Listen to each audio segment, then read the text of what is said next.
Across the UK, on DAB+, on YouTube, on your mobile, and on your side.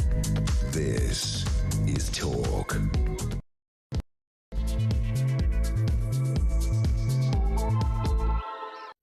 Yes, this is the Late Show with Asher Gould and Andre Walker. Thought I'd do it that way round tonight. Have you actually put your microphone on? Yeah, I've got it, look. I've got it.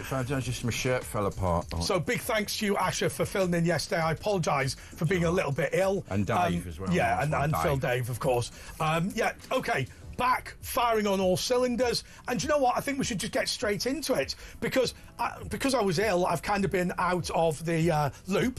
But I've seen this thing, Asher, about this toxic masculinity. Yeah. Boys as young as 11 are being sent to anti-misogyny training because teachers that they might have toxic views. I worry about this very greatly. Do you know, at one point, I don't know if it's still true, 1 in 5 American boys was on Ritalin, which is obviously quite a strong drug. Nothing wrong with being on Ritalin if you genuinely have medical need for it. But what's happening is we're basically sedating boys for being boys, and it's a real concern. Yeah, but I mean, don't fall for the psyops. This is just for us. This is just to change the narrative on what the real problems are here. I mean, when they released that sort of government Quango-sponsored programme on Netflix, what was it called? Adolescence, was it? Yeah. And, you know, Starmer called it a documentary. And they looked into it and they said this actual situation is rare. There's only double figures around the whole world. And we know what it is. This is all about, again, we got Jess Phillips with the grooming gangs, rape gangs, whatever, and she's sort of saying misogyny and stuff, you know, trying to direct it away from what we know the real problem is. It's other cultures who view women. That's what the real problem. That's the one that's caused hundreds of thousands of girls and the biggest crime this country's ever experienced, to be raped over decades, and this is just a way of trying to guide our attention away from what's really going on. Anyway, Ellie's here. Ellie Hodges, how you doing, Ellie? I'm good, Political thanks. commentator. All right, I mean, this is your sort of generation. Do boys need to know how to not be misogynistic? I think this is a really interesting one. So they're looking at bringing it in, and I do think that it is an increased violence, obviously, against women and girls, and I do think there is young boys that are very misogynistic. So can I ask you whether Asher is right? Because I don't know if he is. Instinctively, I believe he is. So effectively, I think there's probably 2 schools of thought, isn't there? There's one school of thought that says, actually, in reality, what we're doing is we're accusing young men and boys of misogyny in order to disguise the fact that the reason sex crime's increasing is because of uncontrolled immigration. But then I guess there is another side to it which says young men are exposed to more pornography and whatever. Yeah. What's your view on that balance?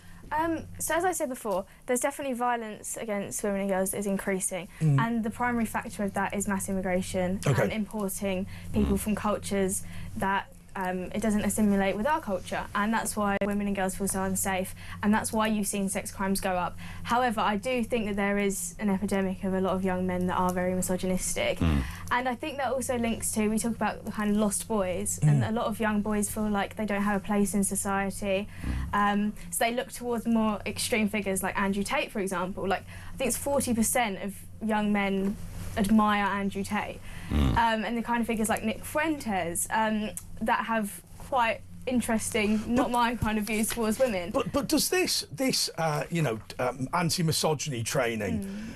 There's 2 potential outcomes, and I think instinctively it could be either, and there needs to be a balance. So the concern I've got principally is this. If what you do is work with children to understand their own views and things like that and guide them, that's one thing. If you simply shout at somebody continually to do something that they're not instinctively going to do, they will rail against it. And what it seems to me is we always find with the political left that they are determined to get into schools to turn people into something they're not naturally going to be. And I just worry when I mean, I don't really know about this Andrew Tate guy. I've never really taken an interest. But it strikes me that boys feel so beaten into the floor in schools that they kind of say to themselves, oh, you know what, we're going to react.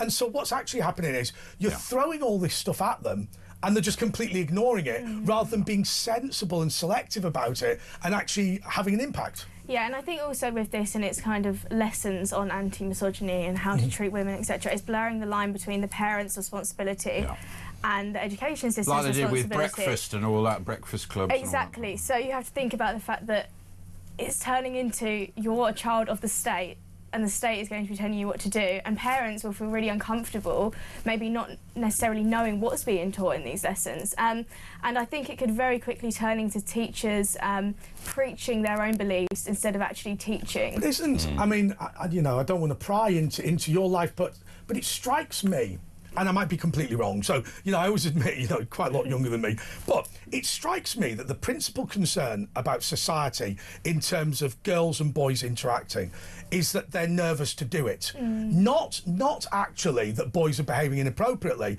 but actually they have now given up talking to girls and instead now just go on apps instead because they're so bloody afraid.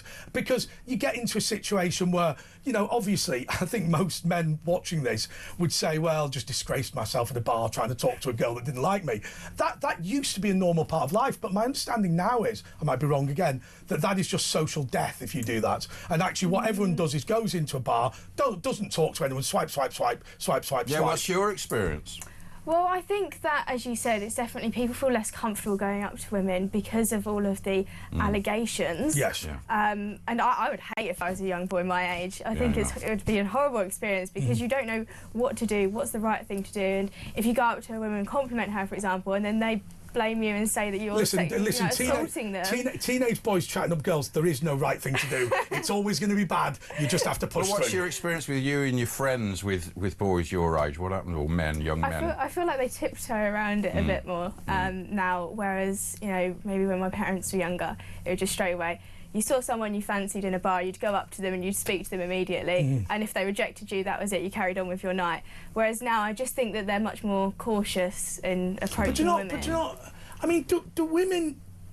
I always worry if it's the lowest common denominator, the one or two people. But surely blokey blokes are still valued by people. I'm not saying by you. Not by society. But this sort of, these wimpy sort of, let's go to Tony and Guy to get my hair done. Those people, come on. Nothing against Tony and Guy if you're a woman, but you know what I mean? Yeah, I think that I was speaking to someone about this actually just before I came on, and he's completely against all of this misogyny training, and he said that it takes away the kind of masculine traits that men should have. They've already done it. They've feminised boys, haven't they? We live in a sort of more feminised world, and it's affected the men, hasn't it, or the young men? Yeah, I think so, and I think that this would... As I said before, I think this might actually have the opposite effect, because especially if this says here, if you're teaching them this as young as 11, the natural thing they're going to do is rebel against that. Yes. Everyone, when they're boys, they go, oh, we don't like girls, girls don't like boys. When you're 11. Yeah, I think it would have the opposite effect, to be honest. But I'm not completely... I'm not sure. Not misogyny, though. It's not really a misogyny. I'm not so sure about the opposite effect. I think part of the problem here is it's almost having no effect at all. I remember somebody saying that every year hundreds of thousands, maybe millions of barbarians invade Europe because children are born. Now, at the end of the day, when a child is born, they have no social knowledge, they have no ability. And so actually, if what you're doing is taking children into school, talking absolute garbage, and they're not listening, and I think one of the bigger dangers, and once again, if I'm wrong, you can tell me, one of the bigger dangers is you go to school, literally say what your teacher wants to hear, and then completely ignore it privately, which I think is dangerous. I just worry whether a lot of this is just not doing anything at all, and the result is... Having the opposite effect, No, not even having the opposite effect, having no effect at all. So no children are being taught anything in terms of socialising. Well, they learn from that guy on the internet, Andrew, what's his name? Andrew Tate. They go, this is... And to them, he speaks sense, what he says. Yeah, it's because I think he's kind of gone a bit out of fashion now. It was kind of a couple of years ago where he was at his peak. Yeah. But I think they saw the flashy cars, the new watches, and he was giving off really kind of like masculine energy and was telling you to think certain ways towards women. And as I said before, when you have boys who feel like they're lost and they see someone who looks like a strong masculine figure that they can view as their role model, they're going to follow them. If they feel like they can't, speak to anyone at school or wherever it is. But there were positives. I mean, I know a lady sort of nearer my age, and she's got a son sort of your age, and she was saying, there is something good about these strong men. Obviously, there's some terrible things, but he is sort of giving them a more masculine side, which men need. She was thinking. Maybe to an extent, but I don't agree with anything that Andrew Tate says as a woman, because naturally. Well, that bit, yeah. But equally, it depends what your definition of a strong man is. I mean, I've got friends of mine who are very blokey blokes who, if Andrew Tate offended them, they'd just rip him in half and they'd never touch a woman. And he could turn up and he could give all the bravado you like, and they've been in the parachute regiment, and if he wants to be killed, he could be killed, right? I'm not necessarily sure that these gobby show-offs represent genuine masculinity. I think a lot of them are quite weak. I mean, particularly... He was actually a kickboxing champion. He's quite a tough guy. But if you look at, as an example, people who are convicted of sex crimes against women, generally they're fairly pathetic characters. I'm not belittling the crime. It's like these grooming gangs. Yeah. A lot of these guys, the reason they target young girls is because young girls are naive and don't have a great deal of money. It's basically because insecurity. People show great confidence. Even as an abuser, you're still not brave enough to abuse a 20-year-old. I mean, that's fairly pathetic. Also, in these so-called training lessons, will they be talking about mass immigration and the effects that that's had on women? No, not at all. So, it'll just become a thing of teachers preaching and not actually teaching the facts. Well, that's why they're doing it, to take your attention away from... Because it's true, there is this misogyny growing, amongst boys. You know better than we do. But I think the biggest story is the reason... That's like, it's golden for them. It's something they can focus that narrative, because it is actually real. But it's the biggest story is, do you know what I mean, the hundreds of thousands of girls and what's going on to this day. But it's similar to what we've talked about before, even though it sounds unrelated, this kind of Neil Basu view of the world, where effectively it became very clear in his role as head of counter-terrorism in the Met that every time an Islamist group was discovered, he would find a reason to prosecute a group of probably fairly pathetic white guys who just who are sat around talking about Schindler's List or something. This is what they do, the far-right bogeyman, which doesn't really exist. I mean, he ran it might not have been him, but there was a serious investigation into an underground terror group who used to meet up and drink pints of Bud Light in the Friar Penketh pub, Wetherspoons pub in Warrington, and they got convicted for having illegal material and whatever. But he was seriously attempting to say that this group was a bigger danger than Al Qaeda, and you thought to yourself, you're just trying to find people, aren't you, to complain about? It's the same with adolescence, for example. That was absolutely ridiculous. How that went on and on for weeks. How everyone must watch it, and then Keir Starmer ended up calling it a documentary. A couple of times. And I don't think that actually represents what's going on. No. I think it came from that unit that did the Don't Look It Back in Anger after the Manchester Arena bomber. There's this unit that tells the press, put this picture on, say these words, don't look back in anger. I think this is where this comes from. They give soap operas money to have let's have a couple of weeks of trans issues or this issues or that are in the zeitgeist, and so of course the TV comes. So a lot of it, and that's what adolescence was. I mean, what you're talking about there, Asher, is unbelievable. There's been a major terror attack on Manchester. What we should do is say, don't worry, everything's fine. I mean, I would suggest to you that if somebody's launched a suicide bombing attack on the Ariana Grande concert in Manchester, things are not fine, right? Be angry. Yeah. Now, don't beat someone up or whatever, but I think being concerned about it's important.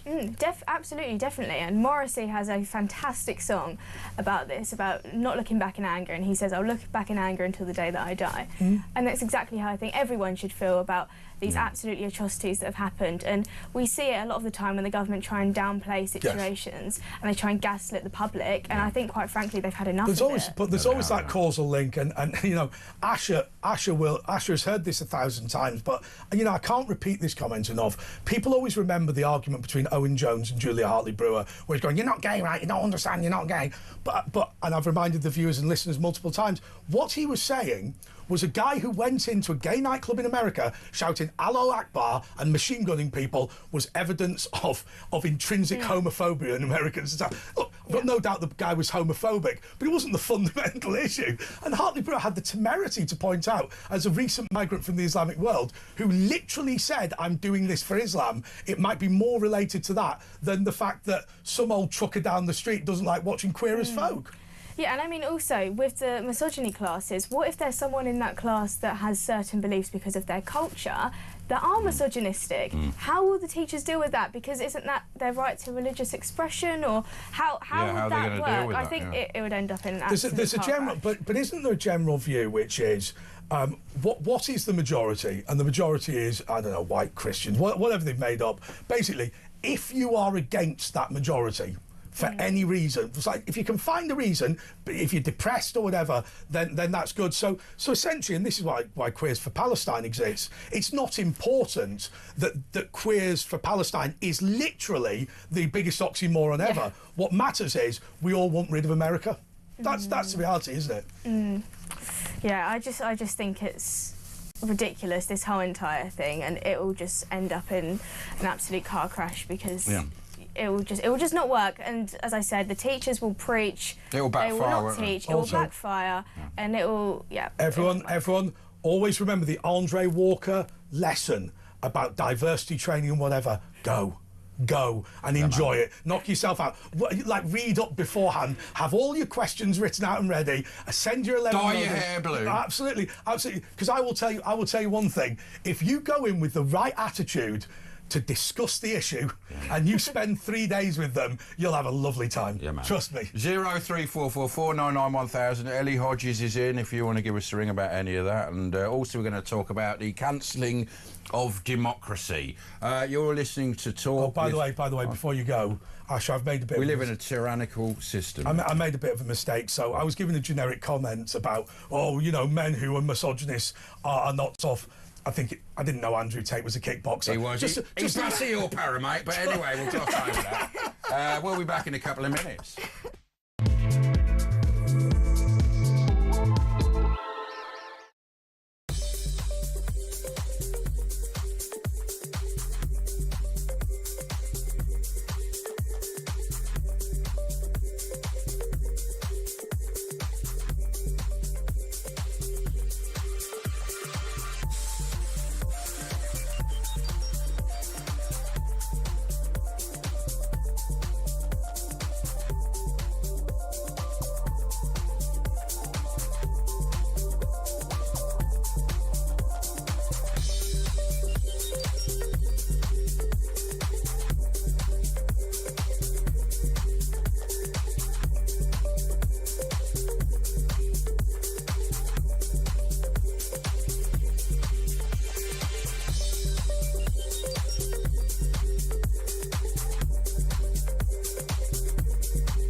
Across the UK, on DAB+, on YouTube, on your mobile, and on your side.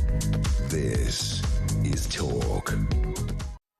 Yes, this is Talk. This is Andre Walker with Asher Gould, and our guest co-host this evening is Ellie Hodges. Look, it's going to be really easy for me tonight because I've been a bit ill. I've got no idea what's going on. He was vomiting all over his driveway last night throughout the whole show. All over the Pebble Dash. He was Pebble Dashing the Pebble Dash sweet corn. It's now got a... Yes, it wasn't. There's more gravel on it now. It wasn't a terrible, but it wasn't a terribly believable story, because I got in touch with my producer saying, "Hey, I fancy taking the night off. Can I do that?" And he went, "Look, it's a bit late to cancel." And then 2 hours later, as I left the house, I was violently sick. Anyway. Why were you sick? Tell the ladies and gentlemen what happened. Right. Okay, this is embarrassing. It was a bit like Alan Partridge and the Toblerones. What having a bit of a nervous breakdown. There was a special offer at my local shop on cans of Red Bull, right? Back of the net. And I was working away, doing my thing, writing up, and I had a few drinks or whatever. And then suddenly I realised I was very, very ill. And it became clear I had some form of poisoning or whatever. And I looked and I'd had 10 cans of Red Bull in one day. That's a problem, that. I mean, you're not even an addict. You just went for it, didn't you? Yeah, it was not great. Not great. Anyway, tell me about your argument with Graham Linehan. Oh, well, you know, we were talking about how the BBC were banning the song, you know, with Kirsty MacColl, who died 25 years yesterday to the day in tragic circumstances. Dodgy. But no, she was just hit by a boat in Mexico. The propeller, terrible. She was run over by a speedboat. Oh, I know. In a no-boat zone in Cozumel. Oh, yeah, he shouldn't. He got done. I think he got done. Anyway, so we were talking about, and I said Shane McGowan. I'd heard, you know, some Irish, because he's from London. He went to Westminster College. I mean, he got a scholarship, but he used to walk around and he'd sort of sound Irish, didn't he? And he was drunk and he was sort of cosplaying an Irish person. Some people, and that's why I've heard Irish people say they didn't like it. This guy from London, you know, pretending Irish are all stereotypy, you know. Yeah, it was weird. It was great, though. I mean, I like the Pogues and that song and loads of other good songs, but I was just saying some people don't like it. Fairy Tale New York? Yeah, Fairy Tale New York. Now, look, that's actually my favourite Christmas song. Exactly, and they've banned it. They've banned it, Radio 1, because of the Have they actually? F word, not the bad F word. You know, meatball means meatballs. I mean, let's just be clear. It's not a homophobic slur. They were married. They say queer's all right now. And do you remember years ago there was 3 puffs and a piano, and it was all right, and then it's not all right. So you don't know what's. But I'll tell you what was before we move on, because this isn't a show about news. But what was troubling about this man? So Graham Linehan had a go at me about that. I've met many people who went to Westminster School, and none of us want to talk like that. Yeah, we had much better teeth than him. Yeah. But no, I like Graham Linehan, but you know, he had a go at me about it. You know, the Graham comedy Linehan, writer who you know, he stood up to what he believes in, and his comedy mates all let him down. Indeed. Okay, well, let's have a little listen to this hair-tingling bit of. You can't hear it, can you? We better sing it to Ellie.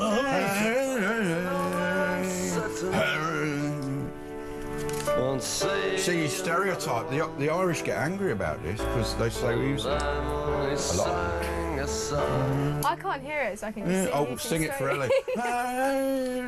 If you watch a music video, you'll find that the men of the NYPD choir are just not playing the same song. See, it's not banned on talk, so don't worry about that. So I will say one other thing, and I don't want to be funny, but about fake Irish people. I remember somebody talking about the Brighton bomb attack against the Conservatives, which of course was awful and people died. And I remember somebody saying, well, of course, if I'd grown up in Northern Ireland, I'd be very resentful to the British. The bomber was from Ipswich. McGee was from Ipswich. No, anyway, well, look at all those Americans who say they're Irish. Anyway, I just wanted to know if every single Irish American went to Ireland, the population would go up by 27 times. Okay, I want to just read something to you that I know you're all concerned about. And Asher asked about this, but we're going to do this right now. These are the years when local elections in the United Kingdom have been cancelled en masse. 1915 to 1918, that being the final 3 years of the First World War. 1940 to 45, that being the final bit. No, I think that's uncharitable. The 6 years of the Second World War. Then 2001 for foot and mouth disease. Now, I'm not being funny. That wasn't as important as a war. Then 2020 for COVID. Notice they're getting more regular. Then 2021 for structural reorganisation. 2025 for devolution and reorganisation. And then we are hearing there's going to be more of these. I worry about this very greatly because the problem is these governments will get addicted to it. Just cancel an election here, there and everywhere. I will tell you something. It's perfectly possible to stick a ballot box somewhere and get people to wander in and vote. It shouldn't cost an absolute fortune. Anyway, are we talking to Charles Amos about it, or are we going to ask Ellie Hodges? Let's ask Ellie.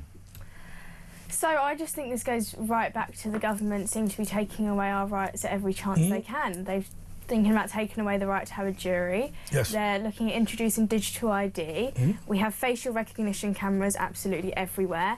And now they're locking up political opponents. Yep, and now they're not even letting us vote in our local elections. And what does that equal? That equals authoritarian tyranny. We're there now, and what will they do? Acting like a dictatorship. Well, I mean, if they're going to lose the general election, aren't they going to try and get out of that? I mean, isn't that the main? Obviously, this is the worry, but they won't want the general election, will they? Well, I mean, even the Electoral Commission, which aren't exactly a massive right-leaning organisation or anything, have even said that this is not okay, and this isn't a viable excuse for these elections not to go ahead, and they should have gone ahead. But is it legal? Because that's all Starmer cares about. He doesn't care about lying as long as the law backs him up.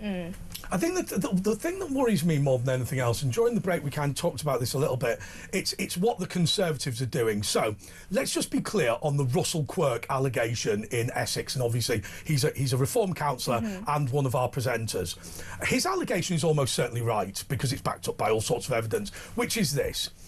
Essex County Council is going to be abolished. By the way, I oppose the abolition of the counties, but there's nothing they can do. They're going to be abolished.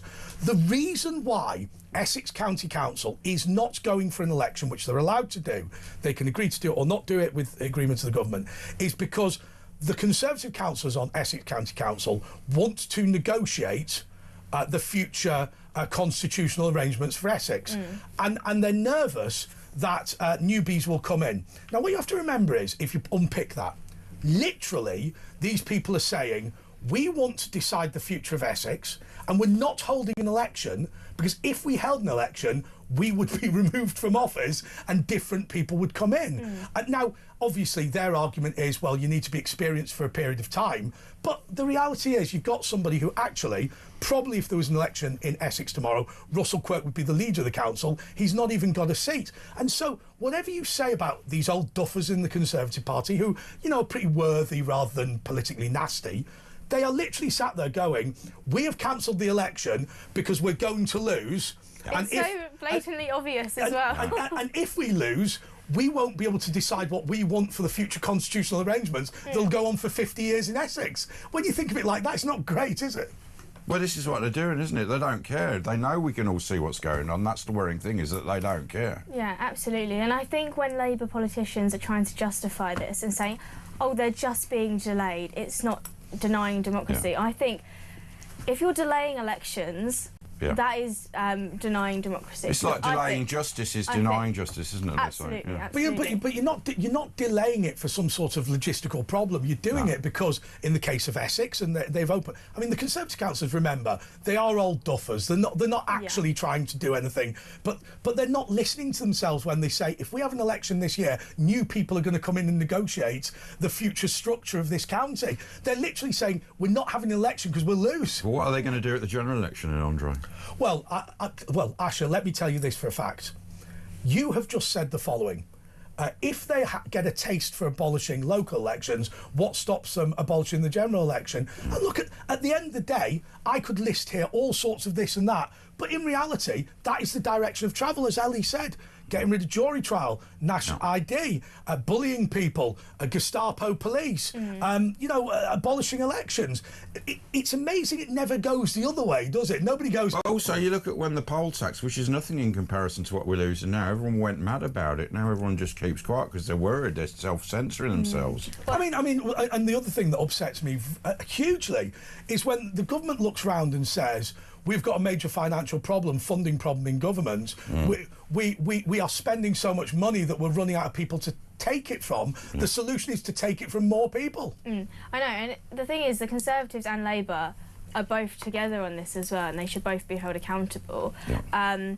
And I think they're doing it because they know that at these local elections they will get electorally absolutely annihilated by reform. Yeah, absolutely. They're a uniparty. Absolutely. Yeah. And I think you've got to do your duty. By the way, there is another solution now. If I seem old, this is going to seem really old. But I used to work as a local government officer in the Royal Borough of Windsor Maidenhead, and as you know, a lot of boroughs are two towns put together, which was done actually in 1974. That's not that important. What the Royal Borough of Windsor Maidenhead chose to do was elect a council that had no powers. That is to say, Windsor Council continued until it was abolished. Maidenhead Council continued until it was abolished. Ascot Council continued until it was abolished. And there was an election across the new area to elect people who, when the council did come into existence, would do the job. And so instead of abolishing an election, they had the election early and put people in place for 18 months. That's the way to do it. It's all just so sneaky. But then, as you said, it's also really obvious what they're doing. I mean, councillors are basically saying, yep, it's because we want to hold on to our power. And I think it's having the opposite effect, because now people are going to get very angry, especially people that are in places where their elections have been cancelled now twice. Yes. They're going to get so angry and think, this is what both the parties have done for me, I'm going to go out and vote reform. Yeah. So it's not going to... It's going to backfire again. It's going to backfire. Which is why you're worried massively. they're not going to allow the general elections to go But I think it's... and by the way, to anyone watching and listening, look, you can sit there all day and say, Asher Gould is mad, I've done it before myself. A lot of people say that. But at the end of the But day... I'm the only sane one. But at the end of the day, what is the big leap here? If you look at Essex as an example, because they've been particularly egregiously obvious, is the big leap banning a general election having banned a local election, or is the big leap banning a local election every single year? My point is this, if you have an election regularly every single year, right, and you decide to no longer do that, that is a big thing. Deciding to abolish different types of election is not a big jump. It just isn't. You say, oh, well, we abolished the London mayoral elections, we abolished the local elections. Well, why not just abolish the general election? That's where it's going, isn't it? That's I mean, the direction. it's also because we have an unwritten constitution as well, which means it's much easier to kind of do this stuff and not be held Yeah, but we do have a accountable Magna for it. Carta that Lammy wants to get rid of, doesn't he? Oh yeah, that's true. Anyway, I'll tell you one Nothing thing. I'll tell you one thing just before we go. I mean, always remember what the European Union did when we said we're not having a European parliamentary election. They said as long as you are a member of the European Union, you will have your elections, even if the members are only there for 5 minutes. Now, you like that or you don't like it, but they were right. Yeah, absolutely. And they're doing this with the councillors now and saying, oh, there's no point, they'll only be there for a year and then it will change.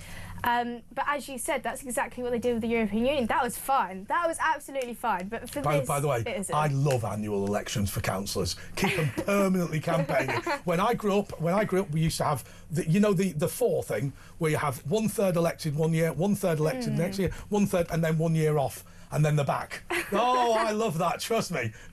Well, by the way, Rob, we're going to take a break, but after break, Ellie will still be here, and we're going to talk to Charles Amos, a very young man. He looks like the 70s. He looks a bit like George Roper. He wanted to bring back the workhouse, and he thinks old people shouldn't get any pension.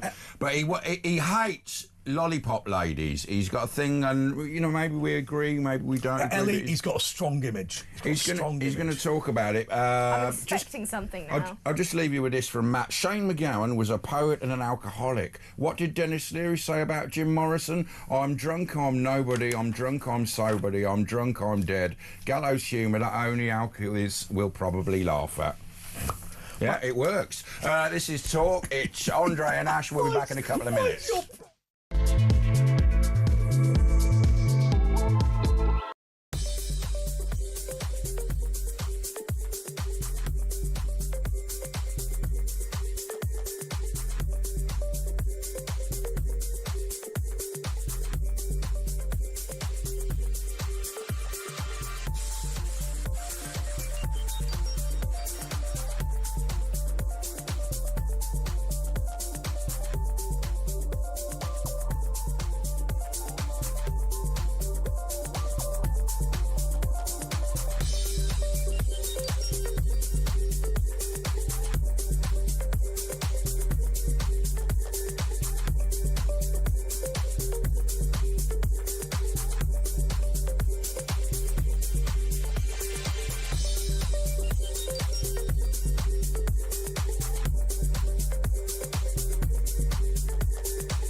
Across the UK.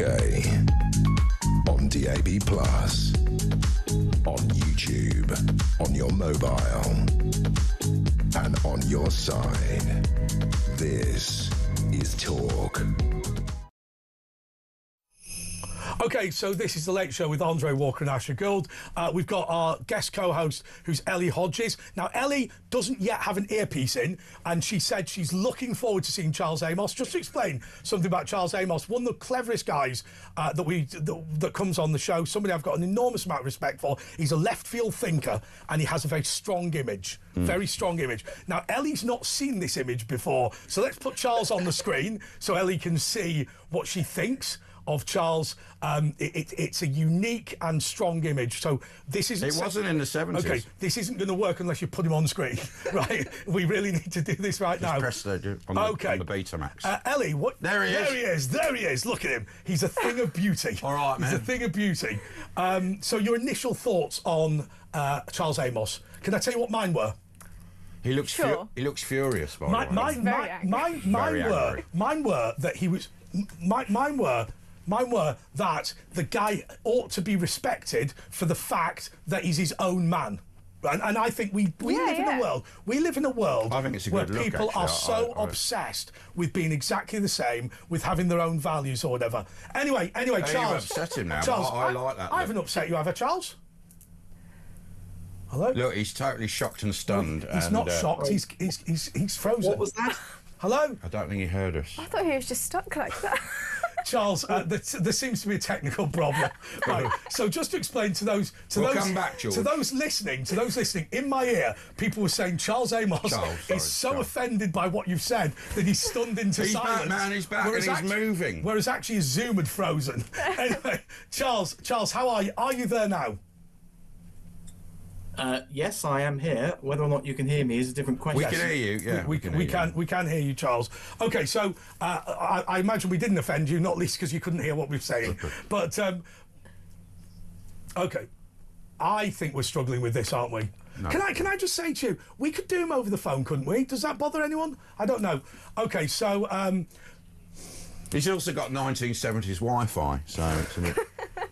It's a unique It comes look. with a package. Yeah. Do you know what I like about him? Honestly, it's not that he doesn't care. He's just a practical man who cares about the things he cares about. That's so good. He's a conviction man. Just to explain to everyone, he looks like 1975. He really does. But he said to us, the reason why he wears his stuff is not it's a deliberate image. It's just he likes to buy stuff from charity shops. And most of the people currently dying, their heyday was 1975. But that doesn't mean he has to have a moustache like to match. I suppose you want to match the clothes that you have to buy. Are you from saying he secretly likes it? Yeah, I think so. But the thing is, he just say a lot of left field ideas, but then he looks at the stats and the figures. He's been in accounting, and when he explains it, it all makes sense. Like he thinks you should bring back the workhouse. He thinks pensioners shouldn't get a lot. This is the only show on British media where we support. Anyway, this is the only show. This is the only show in British media that supports the return of the workhouse. Do you know why? Yeah. Why? Have we told you? Listen, we've said this. I haven't heard this before. Okay, so first and foremost, we think that the major problem with poverty in this country is that it's become a lifestyle. Now, first of all, Asher and I don't actually want to bring back the workhouse, but what not in how it used to be. What happened in those days was every single parish had a legal duty to look after the people born in that parish if they became poor. You couldn't let them starve. You couldn't let them, live on the streets. You couldn't let them be naked or whatever it is. Right. So what each and every parish did was try to find a way to look after their poor. So if you look at things like a foundling, which is a child abandoned within the parish, they would bring them up and then give them an apprenticeship or whatever. And the reason why we supported that concept is this, because it's really easy. It's really easy to claim something when you fill out a piece of paper, assuming you can read and write, okay. But it's really much more difficult to get money off your next door neighbour or your dad or whatever, because they're going to ask serious questions about it. And what the workhouse, I mean, you've got to remember it was a step forward at the time. What they turned around and said was, look, the first and most important thing is these people are not working. Let's give them a job. Even if it's whatever that job is, let's get them working and let's get them to the concept of the workhouse, and it varied from place to place. It'd be a work from home house now. Yeah. But I honestly think if you sit back and you say to yourself, imagine this, imagine your parish had to do that. What would you do as if you're like the parish council? You'd turn around and you'd say, okay, we are legally obliged to pay for you if you've lost your job. Hey, but paint that fence. Right, and so I think what it does is it brings I people. Get the concept. Do you see what I mean? The concept of it is, the concept that you're describing is good, but I mean, I'm not for unpaid really No, but it long wouldn't be hours. like the old work, the Dickensian one. It would be like a Premier Inn, a sort of Lenny Henry hotel standard. So it'd be quite a nice standard. And you know what, gruel? I thought it was horrible, but Andre. Let's not do gruel. Gruel is. You know what gruel is? It sounds bad, but it's Ovaltine and Horlicks. We all have gruel. I don't know what Oliver was moaning about. Right, so. I think we've lost. So we've had a weird thing. We've had a weird thing here. The gruel conversation. The reason why. So I just mentioned one day that Ovaltine and Horlicks is gruel, which I love, and people like it, but it's not marketed as gruel because gruel is associated with something terrible. It's fair to say our producer Chuck Thomas, who's brilliant, absolutely brilliant, hates this conversation. So every time we lose a guest, we bring back the gruel. Well, I think it's good when we talk about gruel because it's opening up the Ovaltine window. By the way, do you know what I've done? I'm here all week. Can I tell you what I've done? And I'm unlike any presenter in this country. You are. Yeah, that's right. You were the only one vomiting on his driveway yesterday. I've genuinely not taken any interest in what people think about the Overton window. I don't care what it is. I'm not interested. It's just... Those kind of phrases, they kind of come in and out of politics. And I think that there was a moment where every single person's sentence started with, the Overton window has shifted. Oh, no. So, okay. Do you remember Not Fit for Purpose came out the home and then everyone was saying it's not... And the new one they were saying in the last couple of years, that's for the birds, for the birds. Everyone goes, for the birds, it's for the birds. You know, stop saying it. My favourite ever story about something like that is... and not knowing what you're talking about. I had a friend of mine who studied as a barrister. Now, you've got to remember, obviously, you've got a high academic thing and all this, and you read your papers, but fundamentally, you are debating for a living. Yeah. So it's his first case. He's been given a case that's not very difficult. Right, so he's in the robing room, and he said, one of the other barristers went up to him and went, hey, listen, I understand this is your first case. And he goes, yeah. And he goes, simple section 38. Now, my mate goes, I didn't see section 38 in the notes, right? But he thinks, must be wrong. So he said, I walked down the corridor and somebody went, hey, listen, congratulations on coming to the bar. A section 38 should be relatively easy. And he goes, I don't know what that is, right? I don't know what it is. He can't literally see the numbers 38 on his paper. So he goes into the court and he's getting ready. And the usher says to him, I understand you're a bit nervous, but don't worry, section 38 should be granted. And he said, then they went, all rise. And he said, I'd got no idea what I was talking about. And the judge went, Mr. Jones, and he went, it's a section 38. And he went, yes, it is, granted. And then I didn't know what it was. I had no idea what it was. Right, we've got to take a little breaky. We're going to let's get Charles on because we want to know why he hates lollipop people. Because apparently a lot of the councils are going to axe them because of costs. Bristol has said it's going to get rid of all 67 lollipop people. Charles, why do you dislike lollipop people?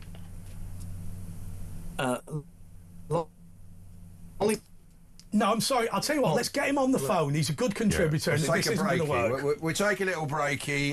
0344 499 1000. Back with Charles after this.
across the UK, on DAB+, on YouTube, on your mobile, and on your side.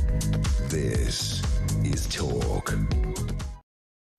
Okay, we're gonna start again because we've got Charles here. We've got him on the phone now. It's Talk. It's Andre and Ash, and we're going to talk lollipop ladies because they're going to be axed everywhere. Bristol Council are going to get rid of 67 lollipop people, lollipop them, in a bid to save 360 grand from their budget, and other councils are going to copy them. And Charles is here to explain why it's a good thing to cull the lollipop ladies and gentlemen. Charles, he's on the phone now. Hi, Charles. Hello. Yes. His phone's not that much better, is it? He's a writer for Conservative Home, and he's got a lot of controversial views, but he backs them up with data. Charles. Yes, lollipop ladies are an inefficient use of taxpayers' money. They cost about £30 million, and yet they only provide about £22 million to £23 million of benefits in terms of reduced deaths and serious injuries. How many deaths a year do they prevent? Well, that's hard to say, but at best I would say one.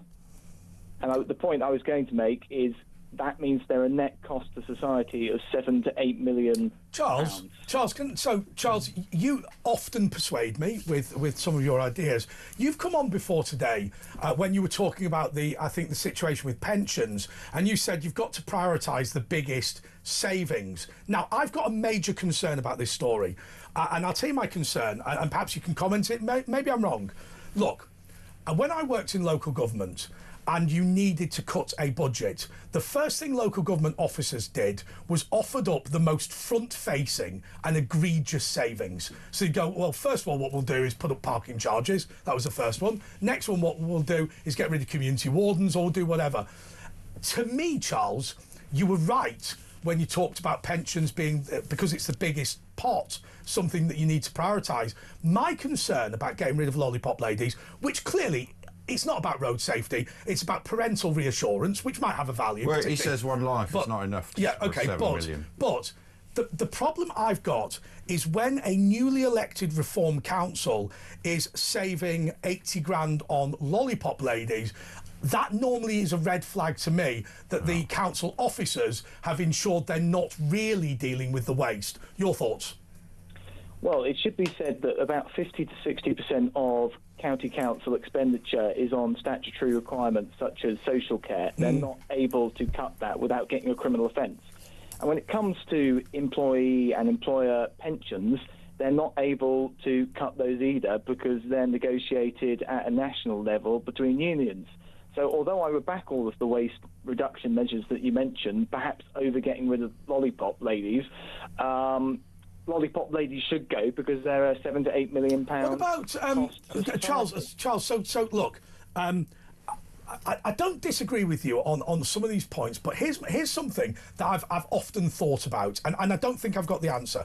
So, as an example, when Beeching looked at the railways, my view would 1963.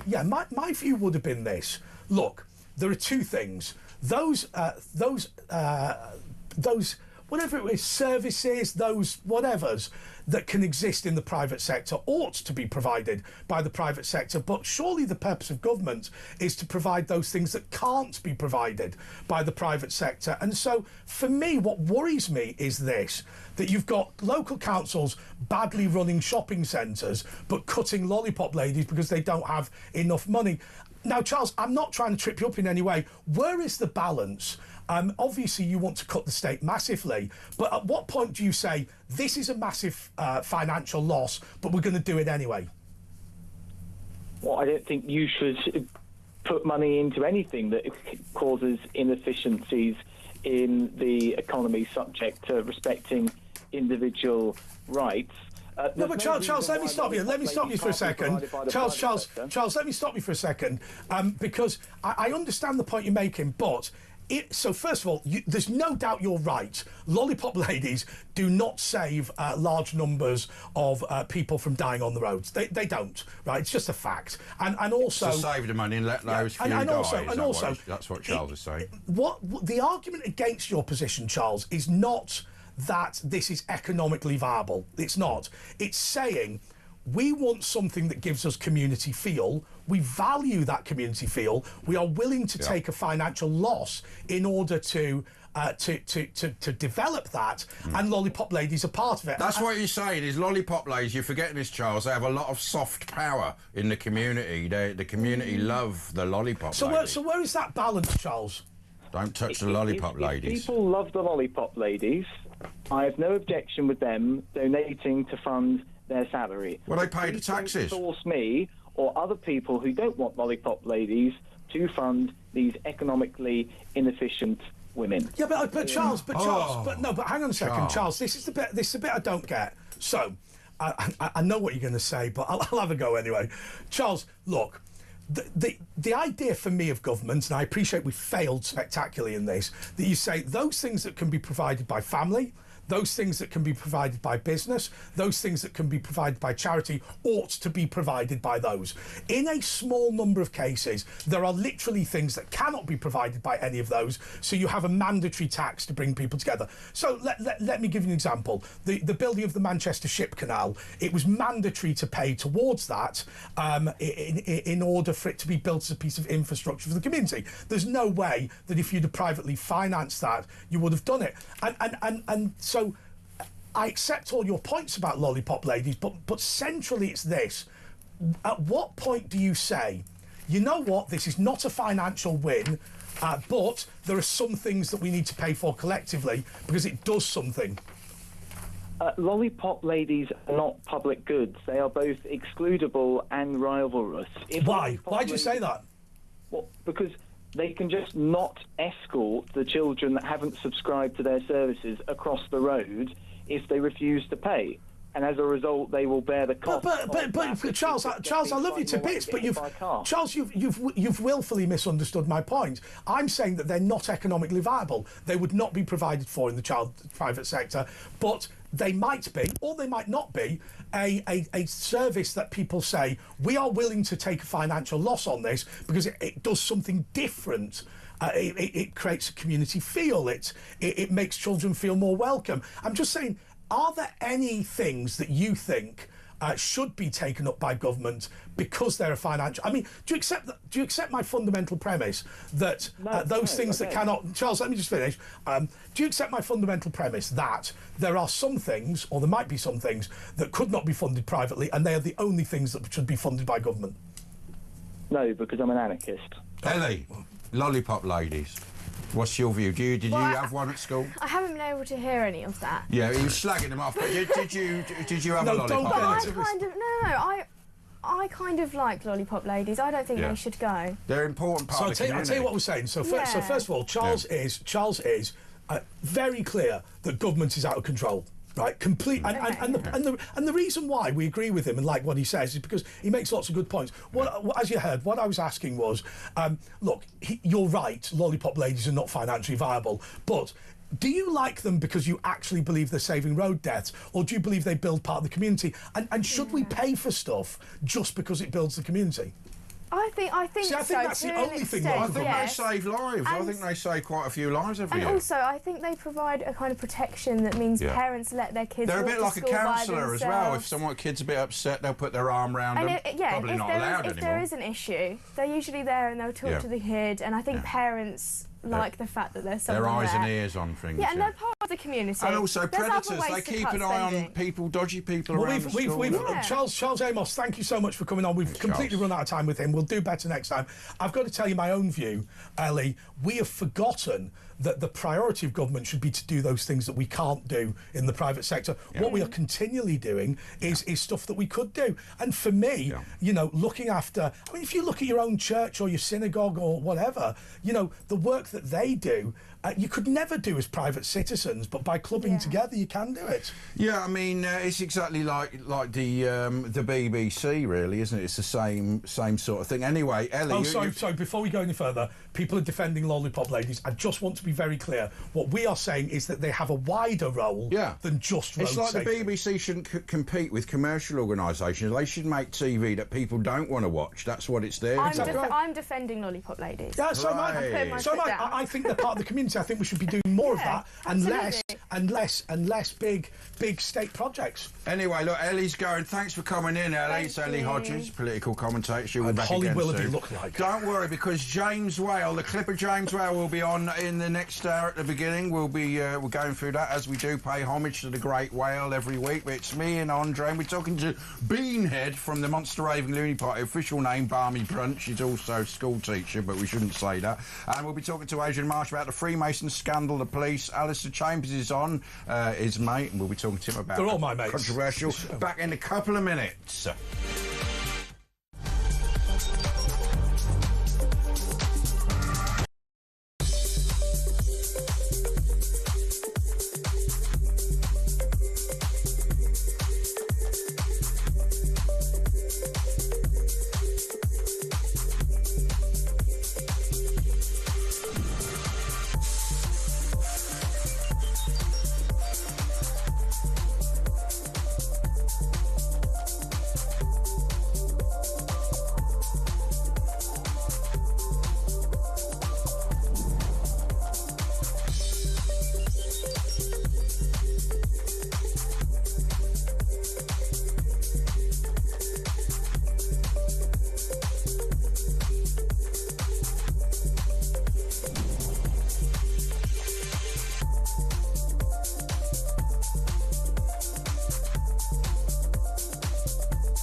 Across the UK, on DAB+, on YouTube, on your mobile, and on your side.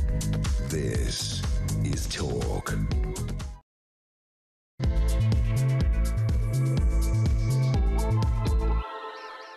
This is The Late Show with Andre Walker and Asher Gould, and what a disgusting situation we talked about in the previous hour. The idea that boys as young as 11 are going to be taught that they are part of a rape culture as anti-misogyny lessons get rolled out in schools across the country. Now listen, we've had Ellie Hodges on and Asher Gould and I have discussed this. Why is it time and time again, you know, abolishing elections, telling people they're bad, demanding allegations of racism get investigated against some old codger who doesn't know what he's talking about? Time and time again, it is about beating in and destroying our society. And I'll tell you what, that has been... Oh, by the way, 03444991000, I've ruined that link. But...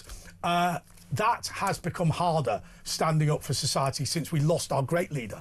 And much like North Korea, we continue to venerate our great leader, even though he was no longer with us and he died a little while ago. That is James Whale. So every single week at about 11:05, we have a memorial to James Whale in the form of a clip.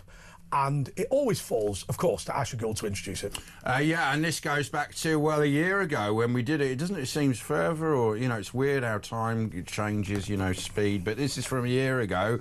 It's the Christmas special with Lady W and James Whale and me as the Grinch. I think there's other people involved. Well, let's have a look. It was Christmas Day last year. Let's run the video. Where did you find this? It Because as far as I know... Bimbo. We should do a video for that as well. Yeah. I made, let me tell you how much I made out of this, £11.50. Well, you probably just made another £1. That was a lot in those days. I've still got the cheque. You could buy a house in those days. Yeah, exactly. Yeah. Well, you did. Yeah. There we are. So that's an original copy of James Well's Bimbo record from 1972, was it? It's amazing that you managed to get your hands on that. Who was only one in the country. Marketed. Have the others all been destroyed? Yes. Yeah. And he did buy a house in it because he lived in Yorkshire, and he sold 30 records. You can buy a house. Can I ask you this, Asher? Shoot. He died on the 4th of August, and we all know. Look, you always try and be laid back and whatever, but you stood by him for all those years. When people say, it doesn't seem like it seems like a completely different era. Because it's so different without him. It seems like it's like 5 years ago when somebody says to me... Obviously, he wasn't working as much, was it? And we used to do 5 days a week, so, it was different. But, yeah... But the 4th of August, it just does seem like a different... It's funny, because Whale was such a phenomenon, when he's not here, it just seems like a different world. It's an energy, isn't it? Crazy. Yeah, well, I still do feel him about, though. Anyway, let's take your calls on 03444 499 1000. We'll have a look at some of the papers as well. But let's start with Wayne, who's the Lincolnshire poacher. Wayne. Hi, Ash. All Hi, right, Andrea. mate. Andrea. By the way, Andrew from Salisbury says, Andrew is looking very svelte. Is he on a fat jab? It would explain his exploding bottom, as they can make his stomach ferment and turn it into a diarrhea. I haven't heard any hang of on that. hang on a second. Somebody's saying I'm looking fatter.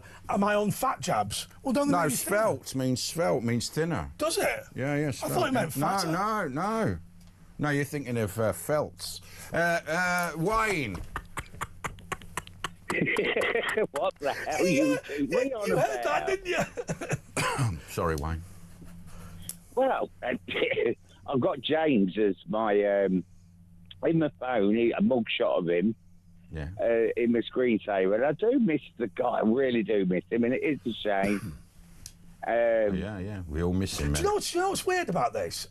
Sorry, I'm not accusing you of being weird, but what's really interesting is that I'm in a weird situation because obviously people associate me with James Whale because he picked me as his understudy and I took over after him. But the nature of that is that we don't see each other because I only come in when he's ill or no whatever. one sees him anymore. Well, sure, but I do kind of miss him, but I don't really know him and didn't hang around with him. And it's just because even though, he wasn't in my house, he wasn't my friend, we didn't go to the pub, he was quite ill by the time I knew him, because he was so ubiquitous, you do feel like he was part of your life.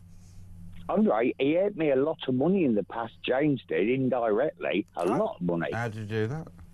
Well, when I was taxi driving, and when I got a job as a taxi driver, none of these people have heard of James Whale in Boston, Lincolnshire, and they'd be in my cab and they'd hear James cursing and going on like he does, and they said, we've never heard out like this.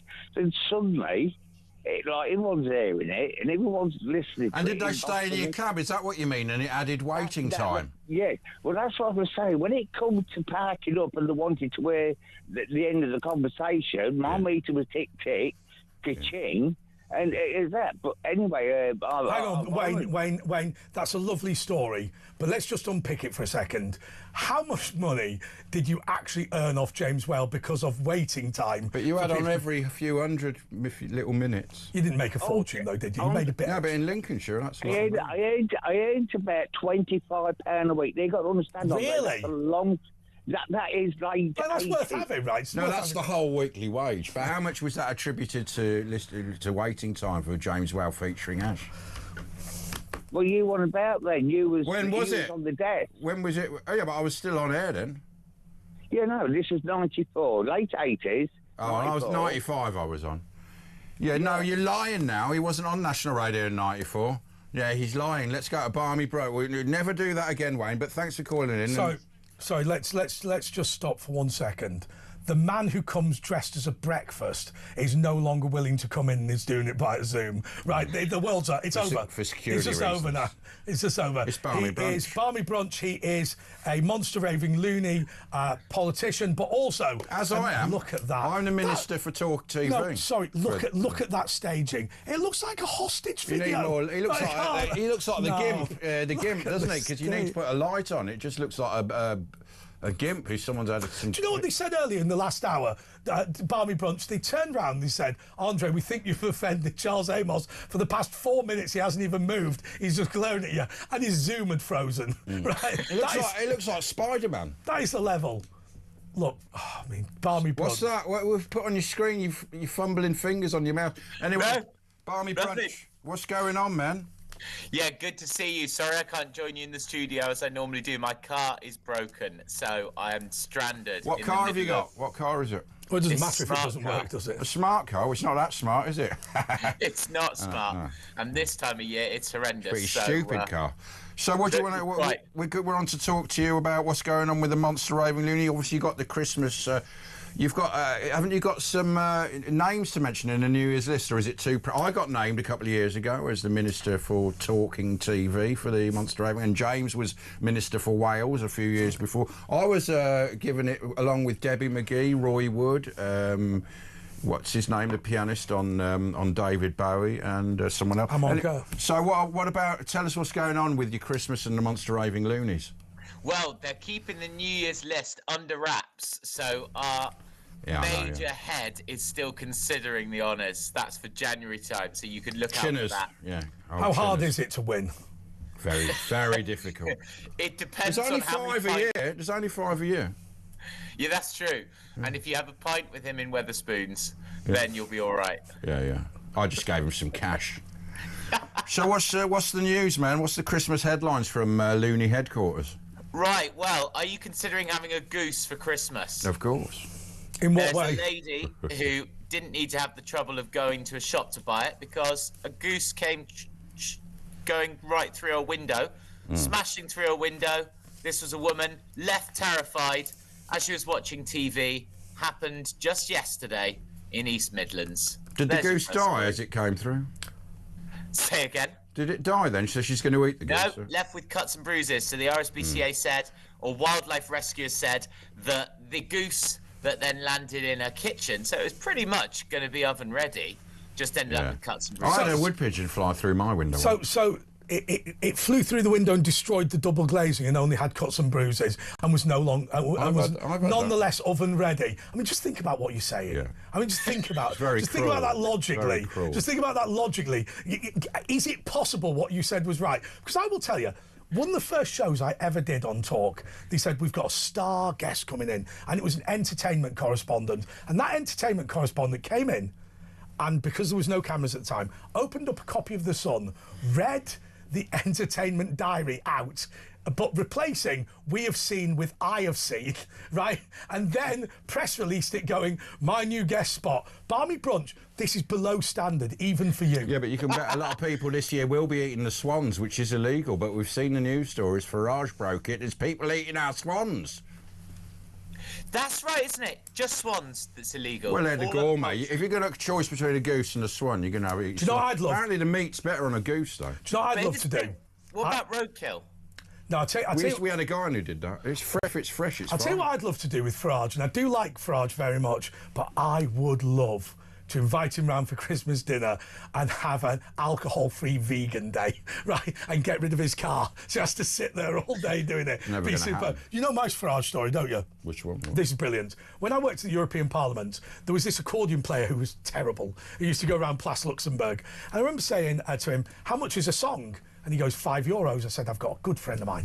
He loves the accordion. But you've got to do 3 full songs for €15. Oui, monsieur. He's over there. Farage is there with his fag and his pipe going, in his ear for a full 20 minutes. Farage goes, OK. What songs was it? Well, it wasn't anything. He was going, OK, F off now, F off now, F off now. Yeah. Superb. That'll be in the news in a few months. So what else, man? Barmy, what's going on, man? Any more stories? What are you thinking of getting for Christmas? What, for myself? Yes. What would you like? Do you get yourself Christmas presents and then pretend... Well, I do. I'm not buying it. I just buy things when I need them anyway. It's always Christmas at my house. I'll tell you what I would love for Christmas, right? I'm not joking. Mark Morrison, right? Sit him in the corner, and every now and again he could go, or. I'd love that. That'd be superb, wouldn't it? That's what I'd love for Christmas. They probably get that cheap now. That or an otter. Used to be out with hire Rod Holonemi for a couple of £100 and when it all Always remember the story about Rod Holonemi. The ITV said, remember, legally, that's your hand. You just have to remember. No, it's the emu. It's no, it's beak. not. It's his beak, no, it's isn't not. it? If you touch people's private parts, that is your hand legally. It's not. It's not an emu. Next headline, please, Barmy Brunch, Beanhead. Well, here's the thing. Linked to that story of Christmas gifts, Labubu dolls make up 90% of the fake toys seized on the UK border close to Christmas What's a time. boo-boo doll?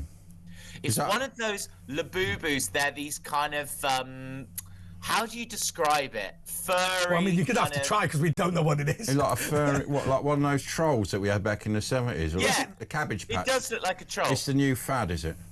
It's the new fad, but now it's such a fad that you can get them fake. So I want you to think about this, Beanie, once again. Why do you believe people on talk radio would care about this story? Everyone wants one of those. When you sat down and thought counterfeit toys, right? Beanie, I'm really sorry. The audio's terrible. Get lost. Anyway, that was nice one, man. That was Barmy Brunch, who, let's be clear, normally is substandard, and tonight was he's consistent. Genuinely lamentable. No, but we'll have him on again. Yeah. Anyway, if you're concerned about fake toys, just listen to LBC. Yeah, backer.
Across the UK, on DAB+, on YouTube, on your mobile, and on your side.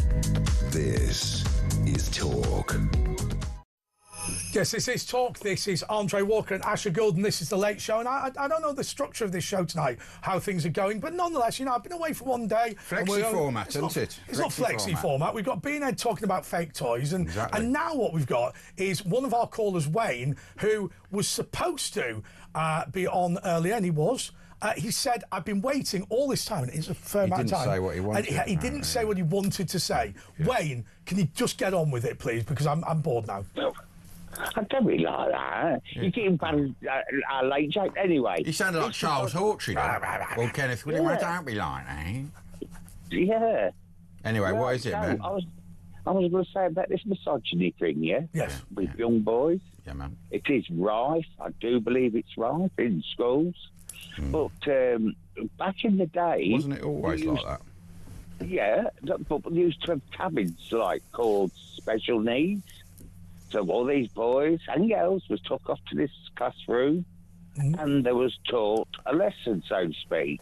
And they did that when they took away corporal punishment. When they stopped doing the cane and the slipper, they decided to set up a part of school called special needs. Should we bring back capital punishment at schools? No, it's corporal punishment. It's not the death penalty. I went to a very hard, tough school. Yes, I do. Yeah. I mean, actually, to be... Did you ever get whipped, Wayne? I'm talking in school. Yes, I did. Regularly? And you see, did it do you good, a good thrashing? Did it do you a lot of good? It did, yes. I mean, it wasn't as bad as my dad's thrashing, but like I say, if you I love the way there's a league, right? There's got to be a link. What happened? Someone got slapped. We slapped someone. Yeah. So anyway, you think we should bring back the cane? Yes, I do. There's lots of things. Right. But you check it. This is what's happening, you see. You got a teacher can't attend a child solo. You can't have a policeman telling a youth off today you can walk away.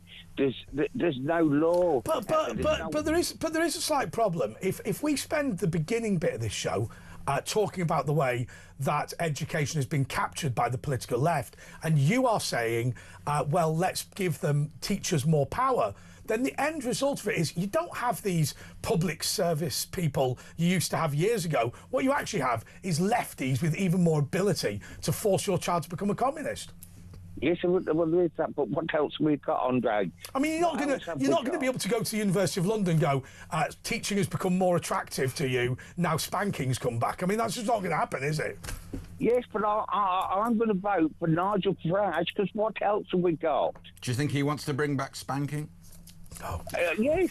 Listen, let's not make it about spanking. But what I'm saying is, right, what else have we got? We've had the worst of Conservatives, we've had the worst of Labour. There's nothing quite like the purity of physical punishment. Well, it does what it says on the tin. Actually, I think it's worth... It's honest. Wayne, thank you so much for that. Yeah, but I'll tell you what, I think this is a good moment to talk about this next issue. Now, I appreciate that many of you are not going to know a great deal about this, but... what Wayne just said, and I think it is important, is the way that the traditional organisations of Britain are being attacked so rigorously. Now, doesn't bother me whether you're interested in National Trust, doesn't bother me when you're interested in the Scouts, it doesn't bother me what those things are, the Women's Institute, but time and time again, what we are attempting to do is two things. Number one, denigrate those organisations and people and charities and churches that built the country, but more than that, say it's the job of government to look after absolutely everything. Well, for the first time, we've got the Freemasons coming on to... sorry, what a stupid thing to say. The first time the Freemasons have come to officially speak, because let's be clear, the recruitment strategy for this show is largely to get all my mates from the Freemasons. But look, there's a really serious issue, and I know that the United Grand Lodge for England, which is the governing body of English and Welsh Freemasonry, doesn't want to get overly political, but once again, we have seen a group of lefties, Sadiq Khan and others, attempting to force people in the police force to, first of all, declare and then potentially leave the Freemasons. Once again, it's a dodgy allegation of corruption. And look, I just want to bring in Adrian Marsh, who is the Grand Secretary of the United Grand Lodge for England. And I just want to say to you, Adrian, first of all, the following thing. Look, people here watching this show and listening are going to say to themselves, look, I'm not that bothered about the Freemasons, but actually what I see in terms of discrimination against the Freemasons is what I'm also seeing in terms of discrimination against my church, my Scout group, and indeed any of this civil society. So before we do anything else, can we just establish that this country was built by charities, by clubs, by societies, by sports teams, and actually this whole idea that government is the only way to deliver things is just garbage. Hi, Andre. Hello. That's that then. That's settled. No, in terms of from a Freemasons perspective, yeah, we've been in existence for 300 years, as you say. I mean, built schools, hospitals, care homes. It's got about our business, working with men and women, with women Freemasons as well. Really? Yeah, absolutely. For longer than they've had to vote, bizarrely enough. Really? Absolutely. But what worries me, Adrian, more than anything else here is this. We're always interested in what we can destroy. We're not interested in what we can build. I mean, I've seen before today when, local councils or maybe sports clubs have turned to the Freemasons and said, hey, you have a capacity to fundraise. Can we work with you? But, when I look now at London, they're not interested in galvanising the opportunity the Freemasons have. They're much more interested in casting aspersions and insulting people. And I look at the fact that you are suing the Metropolitan Police now, and I understand why you're doing it, but there must be a sense of frustration about the fact that you buy two helicopters or the air ambulances. I saw an example where after Grenfell Tower, two fire appliances were bought which had ladders long enough so nobody would have died in Grenfell Tower. And when the Freemasons donated them, the first thing that people in City Hall said was, oh, this organisation's dodgy. Well, the first thing you should say is thank you for the donation and then call somebody a knob. It's typical, isn't it? Yeah, look, I think it's a huge frustration with our members. If I was at an event today and the amount of people that came up to me and just said, we're really pleased, you're pushing back. This is just wrong. It's just completely wrong. And they want to understand why. Why are they being victimised? Why are we being picked upon? Because they hate every British institution of tradition, don't they? This is where it stems from. Yeah, I think it's just so unfortunate, especially in a society now where people are quite happy to spend all day working from home, not having any social interaction at all. So where you're an organisation that encourages people to get together, encourages people to contribute to the community, it gets pushed back so hard. I totally agree. I mean, there's something that I think in your position, and as the Grand Secretary, you're, if you like, the Chief of Staff to the national organisation. Yep. It must be quite difficult, because the reality is, rightly or wrongly, after the Second World War, and as a result of the fact that Freemasons in the Channel Islands were at least partly, subjected to the sort of discrimination that Jewish people were subjected to, obviously the Freemasons kind of tended to avoid public displays. But you find these guys are keeping themselves to themselves and raising money for charity, and yet there is still a political battle. And I guess the difficult thing for you, as somebody who wants to be non-political, is time and time again, there are a group of people who seek to denigrate the Freemasons without knowing much about it. There's been huge numbers of people kicked out of trade unions and whatever, and Clem Attlee was a Freemason himself, and we don't see those people on the political left anymore. But what they are doing is being replaced by people who are fighting a war against Freemasonry, and it's not helpful, but it's hard to fight back. Yeah, absolutely. I find it quite extraordinary, especially with the trade union movement, when you think they still refer to each other as brother. They wear collars and chains of office. Yeah, the similarities are huge. I mean, I'm heavily involved in the cooperative movement, which again, there's a members' organisation with strong values. Do they see you as a right-wing type of, like the trade unions are all left, do they see the Freemasons sort of the right wing? I don't know how. Or as they call it, far right. They'd call it these days because you're patriotic and stuff like that.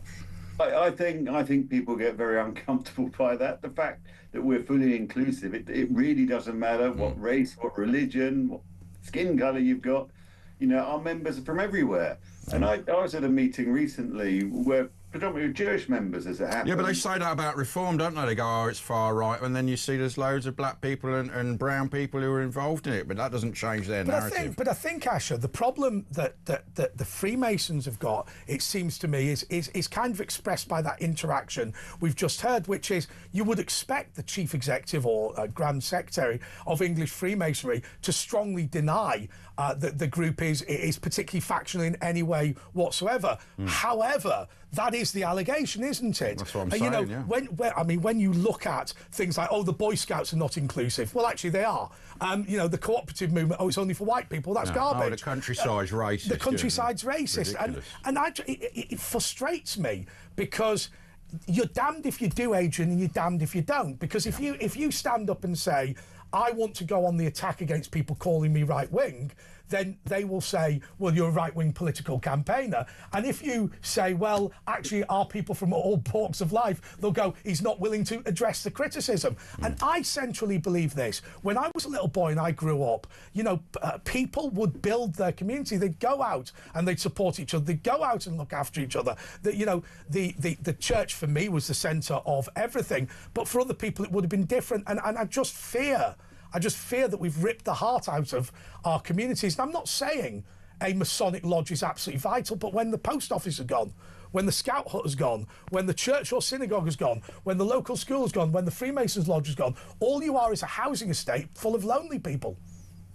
I think, Andre, all of this has happened without anyone ever being asked. I've been around as long as you, and you think all of the changes that we've seen in society, we've never been asked whether this is what we want. We've never been. Well, we have, and we've said we don't want this, and they've just ignored it and done the opposite. So we have been asked, and we've told them, and they've not done it. So it's even worse than that. Yeah, but if you think, I mean, we have a political society where people will be voted in. There is a democracy, you know, which is the good thing about being British. And we always said, it used to be. Our British values, but our British values are freedom of association. Our British values are freedom of speech. I can meet with people so long as I'm not violent, I'm not inciting, inciting, all of those things. You know, we as Brits should be allowed to quietly enjoy what we want to do without being told there's something sinister about it, there's something wrong, which has never been proven. There's never been a But now people self-censor because they're worried about the authorities, you know, coming for them. Yeah, look, I mean, it's a very strange environment. So I've got two things I want to say. I think the first thing, we've got Freemasons getting involved, talking about some of these things, which, Adrian, perhaps you and I can clarify. You'll do it better than me. So first of all, Freemasons swear an oath of allegiance on the volume of the Sacred Law. The volume of the Sacred Law is the religious book of your religion, and it will be altered based on what religion you are. So it'd be a Quran for a Muslim and a Bible for a Christian, Torah for a Jew, whatever. The aim of the Freemason Masonic Eye and things like that is to attempt to not discriminate against anyone, to say that if you believe in Allah or you believe in Jesus or you believe in any of these things, Buddha, you are still equally welcome. So the iconography might look weird to people, but the aim is to not favour one religion. That's a fair description, Adrian, isn't it? Totally, to be completely secular. Just a slight clarification: no one takes an oath. People make an obligation. Oh, sure. And and there's a nuance. There is a difference. But it's absolutely. We came about through the persecution of the Huguenots originally 300 years ago, where they Nigel Farage from that community. Yeah, and it was very, very clear among the people who set up the organisation originally in its original form, was it had to be open for everyone. It had to be fully inclusive. You know, it was also, you know, back in those days as well, probably an environment where men could be quite comfortable meeting other men without having sort of aspersions cast on them as well. I think one of the words that I would love to reclaim is the word love. I think we don't use it enough. I mean, people are obsessed with the word love being sexual, and that is important, clearly. But I think also loving your neighbour and loving your friends and what the Freemasons call brotherly love, which is, trying to build a rapport with people, is hugely important. But Adrian, there is an enormous elephant in the room here, and I don't want to put you on the spot, and it's this. When Jack Straw said that he wanted to know when every police officer who was in the Freemasons, a previous holder of your position, said that he felt so strongly about the discrimination that Jack Straw was threatening that he would illegally destroy the membership list of the United Grand Lodge for England. Look, I've put you on the spot, but at the end of the day, you are now suing the Metropolitan Police over discrimination. How far will it get if they bully your members? We will go all the way. We've engaged and we've briefed an absolutely top chambers at the moment that would deal in the specifics of what we're looking for. We will. But if a court requires you to disclose your membership list, will you destroy it and go to prison? We talked about an obligation we just made just now. We make an obligation to abide by the laws of the land. I appreciate that, but a previous holder of the office that you hold said, I mean, he might have been sabre rattling, to be fair, but he said he is so angry about discrimination that he would potentially defy a court. Yeah, no, I can categorically say I wouldn't defy a court if that's helpful. No, I wouldn't. I think because, again, that's what makes our society organised. Well, the government defied a court. Look at the Supreme Court ruling that they're defying. But anyway, look, we've got to go. That is Adrian Marsh. No, I'll tell you what, one final thing for Adrian. Look, I just want to ask you this. You've been out and about trying to do a media tour. I know this is a new thing for you. What's the outcome here? Because obviously you're extremely nervous about discrimination against Freemasons. What can we expect to see? I think we're going to seek an injunction, and then we're going to seek a judicial review. Excellent, thank you. Have you been giving him any symbols while we're on air? Secret, look, eyebrow raising or anything? Did anyone spot anything? Let me tell you something about the Freemasons. You know, each and every lodge is owned by its own members. Yeah. Therefore, I genuinely don't know the bloke. Tell that to the judge. 0344 499 1000. We'll be back after this.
Across the UK, on DAB+, on YouTube, on your mobile, and on your side. This is Talk. No. OK, this is The Late Show with Andre Walker and Asher Gould, and our guest co-host. He is back. Yeah, it is Councillor Alistair Chambers offending the leadership of Gloucestershire. You're always causing ruffling feathers. What's your latest feather ruffling? It's an accident. It was an accident. It's a genuine accident. OK, tell us what you did. What happened? So basically, Gloucester City Council thought they'd lost 262,000 this year. Yeah. They found out it's about 8.5 million that they've lost. Oh dear. So it's a huge Which is more. Is it down to, like, in Birmingham, so it's a bit of fraud or a bit of this and that, or what shenanigans? So I've actually asked for a police inquiry to see where this money's gone missing, and I was kind of shunned out the room. They weren't very impressed with that. But cut a long story short, they're going into Section 144, which is basically bankruptcy. And they've gone with a begging bowl, cap in hand to the government, asking for money to bail them out. Where's it gone, Alistair? I'm not too sure. I am investigating. I think there's been a lot of mismanagement. Haven't they got an accountancy firm like PwC to investigate? Well, they claim they got hacked by the Russians in 2020 and lost all their accounting figures. Like Hillary Clinton. How convenient. So the North Koreans have got a whole department that do fraud like that. So Alistair, it's fair to say... So you got hacked by Putin? So, Alistair, it's fair to say that you have pushed the boundaries of political campaigning. And are you going to tell us about your latest innovation? So I've used AI to recreate the mayor saying that he's refusing a special meeting. And is that illegal? Are you allowed? It didn't go down as well as I thought it was. Is it technically illegal? I saw it. It looked real. I thought it looked really real, didn't it? It looked good. But is it wrong to do that? I found out apparently so. So just to be clear, Alistair Chambers was... I'll tell you one thing. I've got a great deal of respect for Alistair because he always comes in. He's always up for doing the right thing. So when your City Council in Gloucester decided they weren't going to investigate the 8.5 million, you created an AI version of the mayor of the town saying, I'm not going to allow you to debate this issue. You forward it, how long... We've got it, actually. Let's have a look at it. Let's have a look. This will make it worse. Malicious communication.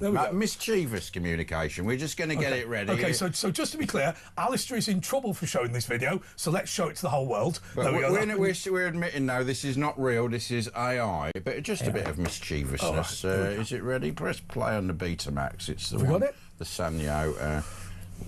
We haven't got it, so we're going to find it anyway, Alistair. So, what have they said to you? They threatened you with legal stuff? Or? So, cut a long story short, yeah, they've pretty much sort of brought me in for councillor code of conduct. There's been a lot of toing and froing saying that they're going to be dragging people through the courts. But they want to get you anyway, don't they? It's lawfare. They do want to get me. The reason being is I've been shining a light on a lot of darkness, and I used the AI to take a modern take of an email we received saying they weren't going to give us they weren't going to give us a special meeting looking into the missing finances. So the words for words is words that were given and words that were said. I just put it into AI. I think the thing is, and the reason why I like you and I respect you is because, you know, anyone can say what the good point or a bad point of a person is, but what you do is go out and do it, right? And we don't bother talking about it on this show, but they've disgustingly besmirched you in the past. And I would say an AI mayor quoting himself is nothing in comparison to the dishonesty in the issue we don't refer to. Yeah, of course, and I'm really, really happy with it. The reason why I'm happy with the AI and why I did it was because it did create a U-turn. The mayor's gone back. We did have a meeting. We have investigating. There's processes in place. SIFRA have been called in. There's an external auditing that's being taken place, and possibly the police. So it's served its purpose and it worked. So I'm happy I did it. I don't have. It's a form of process, really. It is. It's part of the process. So exactly let's just ask one thing before we go to the video of the mayor, Alistair. I always wonder this. So most people in local government are sort of 1,000-year-old doddering people. You buy tanks and send them to Ukraine. You make AI videos. You set up your own TV channel. I mean, is part of the problem here that there's just a cultural disconnect between you, who's a doer, and them who are a waste of time? Exactly that. So what I'm going to propose in the next council meeting is that every councillor returns their money they've had for the year and doesn't take any allowance for the rest of the year, purely for the fact there's mismanagement. The public are struggling. And why should we be getting all the money we're getting when the public... But they're all their nose at the troughs and you're not like that. But anyway, let's have a look at that video, which is fake AI, but it makes a point. It's a protest. Have a look. It's not great, this, is it? Come on. No, it's broken. I will not let you investigate the missing £8 million this year. I mean, I can understand why I was a bit upset. It's obviously a joke, isn't it? You know what I mean? I thought that looked quite realistic. It did, I believed it, yeah. And that's probably how he would really act. But can I comment just more generally on local government? Because it seems to me that most people that I met in local government were decent people, but you used to have this kind of negative knowledge, which I used to call it, where people would go, oh, it's all been tried before, you can't do that. And you go into a council meeting and go, what if we do this? And everybody would show their expertise by explaining why you couldn't. And I just found it so debilitating. So you can't be innovative. No, you can't be innovative. No. And actually, what people... And now, look, Gloucester City Council hate us and we don't care.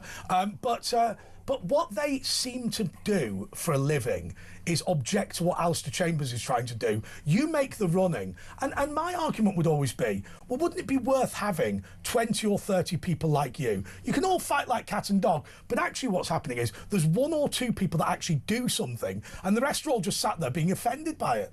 Exactly that. There's a lot of people there that are just there for the money. They pass their sale-by dates. They're not interested. They don't really care. As soon as the meetings start, they're just looking at their watches, waiting to go home. The time they voted to end the meeting early is sort of like 90% of the time. And how much? Because I've heard a lot of council tax, half of it or even 2/3 goes to pensions for people who work for the council. Well, how much is it in Gloucestershire? So I'm not sure the entire figures. All I know is they're going to be pushing for the maximum council tax allowance increase. They've pushed for green bin increases have gone up.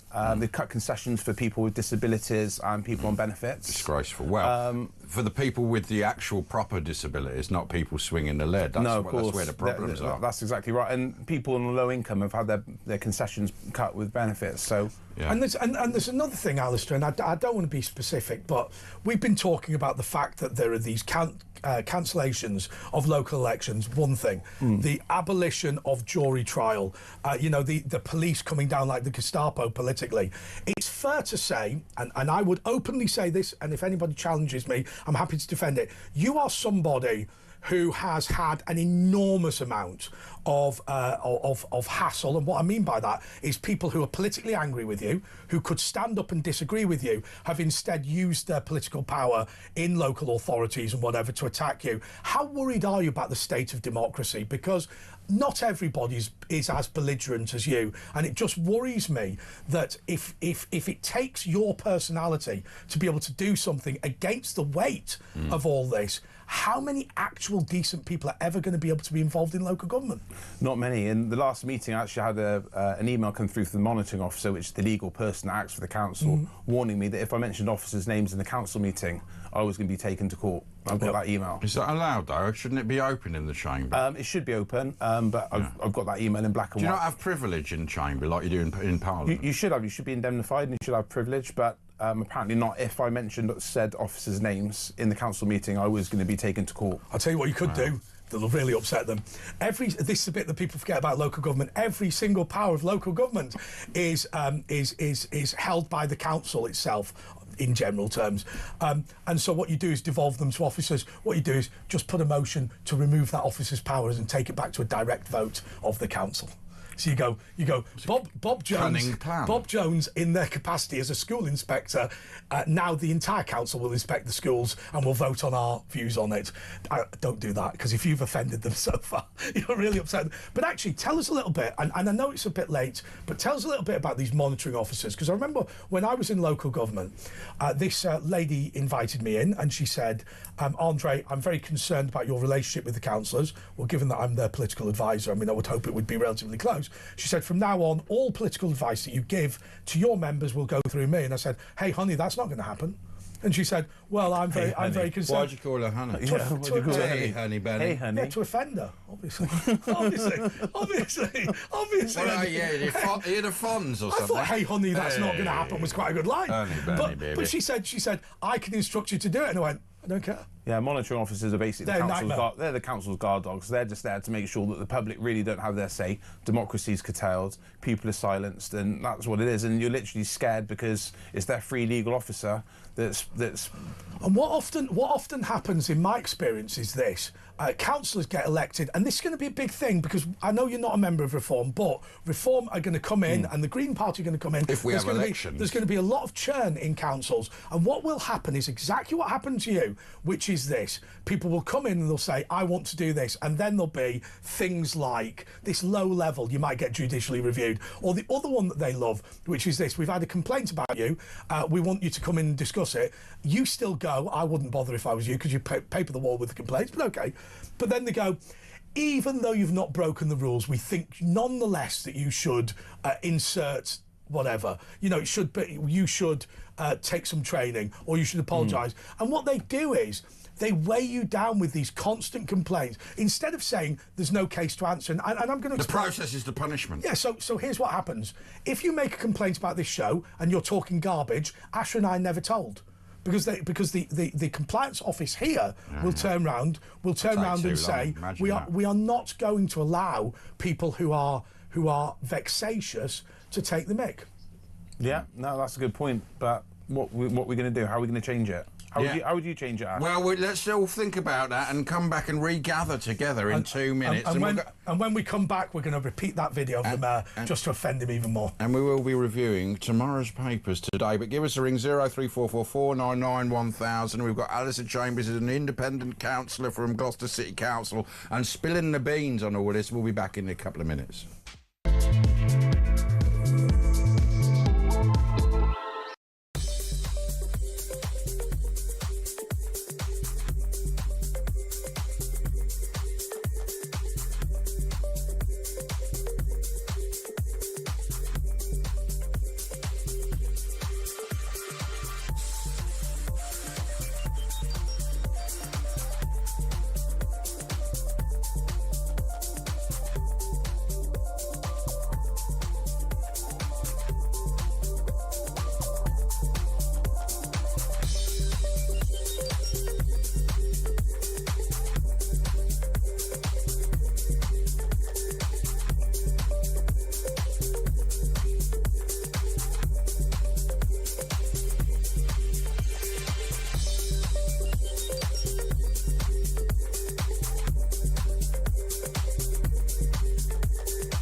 Across the UK.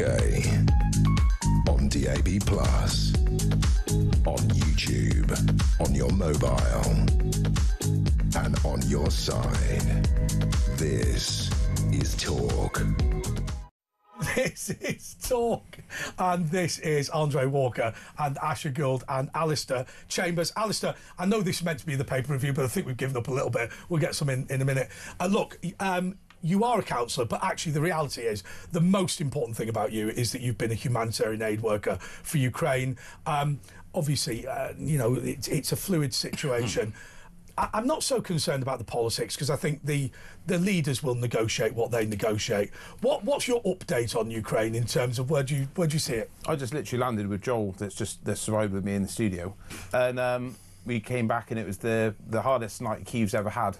And we were there at the time, and to hear the drones flying over, the noise of the drones in the... Is that because they bombed an oil tanker? He's very angry, Putin. They hit an oil tanker. They're, you know, one of they're selling oil, obviously, illicitly and secretly, and the Ukraine's hit one of their oil tankers. Yeah, possibly, but I think this was just before the oil tanker strike. Right. So, but yeah, the drones, hearing the drones come flying over, the noise... It's terrifying. It's terrifying. And you think about conscription. They want to... I mean, it can't happen. Who would ever sign up? You just go to a muddy battlefield like the Somme and just get blown up by a drone. It's quite sad, actually. I was on the all-night train coming back into Poland. It crossed Ukraine into Poland on the border, and there's a chap in the bank below me. Really nice guy, Vital, the same name as Klitschko, Vital Klitschko. Yep. Really, really nice guy. Speaking to him on the way, and 1 minute I saw the guards just come in and he wasn't there.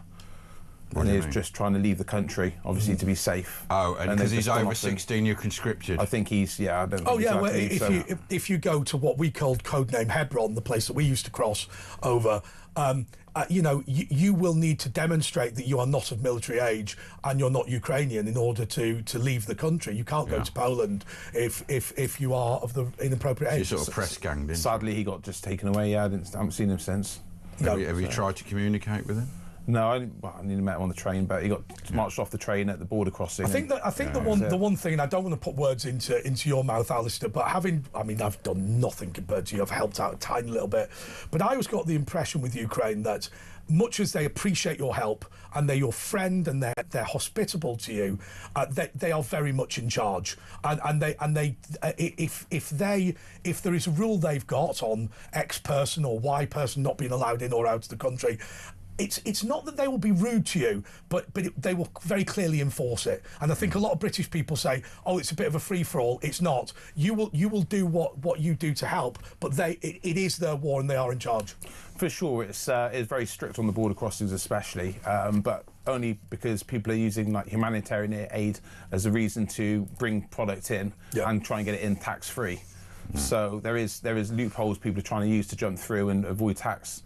But I'll tell you what, the Ukrainian people are some of the nicest people I've ever met. But how do they treat volunteers from foreign countries? Do they treat them the same? Because I've heard you hear stories about that. You know, they don't. I've come across one person that wasn't very nice out of probably about 1,000. So I'd say generally they're really, really good. But the thing is, I mean, like the First World War, they had modern weaponry, but yet warfare hadn't been developed to match the modern weaponry. And this seems like it's repeating itself with this drone technology. They're just throwing men in trenches, and they've got drones, and you've got multi-million-pound tanks getting blown up by. I mean, clearly, warfare's not quite caught up with the technology. I think everyone's watching it. The playground of war. In Ukraine, the Russian invasion, everyone's watching it, and it's changing. Clearly, you're not going to give away any operational details or anything. But I mean, drone warfare. Now we couldn't compete with it. How much the Chinese could manufacture, we just couldn't compete. They could swarm in here and invade this country. I'll tell you what. No, you're exactly right. I'll tell you what you could say. I'll tell you what you could say in general terms. Obviously, Ukraine invested heavily in Bayraktar drones, which was this unbelievable technology that first of all won the battle in Nagorno-Karabakh between Armenia and Azerbaijan had the Bayraktars. But what I have seen, and clearly I'm not privy to the things that you see, what started as buying a drone from Amazon and sticking a hand grenade underneath it has become much more sophisticated, much more quickly. There's no doubt that Ukraine now is the world's most important producers of military drones. And Russia as well, apparently, because of the warfare. That's the technological development. They've even got apparently drones. I know the Chinese are making them the size of like mosquitoes now. Yeah, I've seen that. Yeah, the US has got some as well like that. I've noticed. Can I ask you this question, Alistair? Alistair, that you and I have kind of debated multiple times. So when you invited me to help out a little bit in Ukraine, effectively, there was a genocide going to happen and 1 million people streamed over and helped. I have a view which has offended some of my very lovely Ukrainian friends, which is this. Because my family are Irish, I take the view that if Ireland does not want to be part of the UK, that is a disappointment to me, but there's no point in continuing running around Dublin with machine guns. Instinctively, my view is that those Russian-speaking areas that have been invaded now ought to be left to Russia. I don't agree with what happened, but there is an advantage, which is now Ukraine is much more Ukrainian, if you like. There's not as many border areas where people are pro-Russian. I think if there are military guarantees, and I think the principal military guarantee has to be EU membership, but if that happens, my instinct as Ukrainian president would be to say, render unto Caesar that is Caesar. I will give up those bits of Ukraine, previous Ukraine, that actually are Russian-speaking and the Russians have got anyway, as long as this is the border and it now doesn't change. Your view? I wouldn't give away any land. I'd keep fighting, and I'd push and push and push to try and get NATO membership, because the US have given their pledges in 2014 that they'd provide military assistance, and that's only been under Biden. Trump's kind of done a U-turn on it. And everyone needs to remember that Ukraine is the only former nuclear power in the world, having given up the Black Sea Fleet to the Russians. That was a big mistake, wasn't it? In exchange for military guarantees that were worth, and I'm going to say this late at night, shit all. Yeah, exactly that. So the promises have been made in the past. They haven't stood up.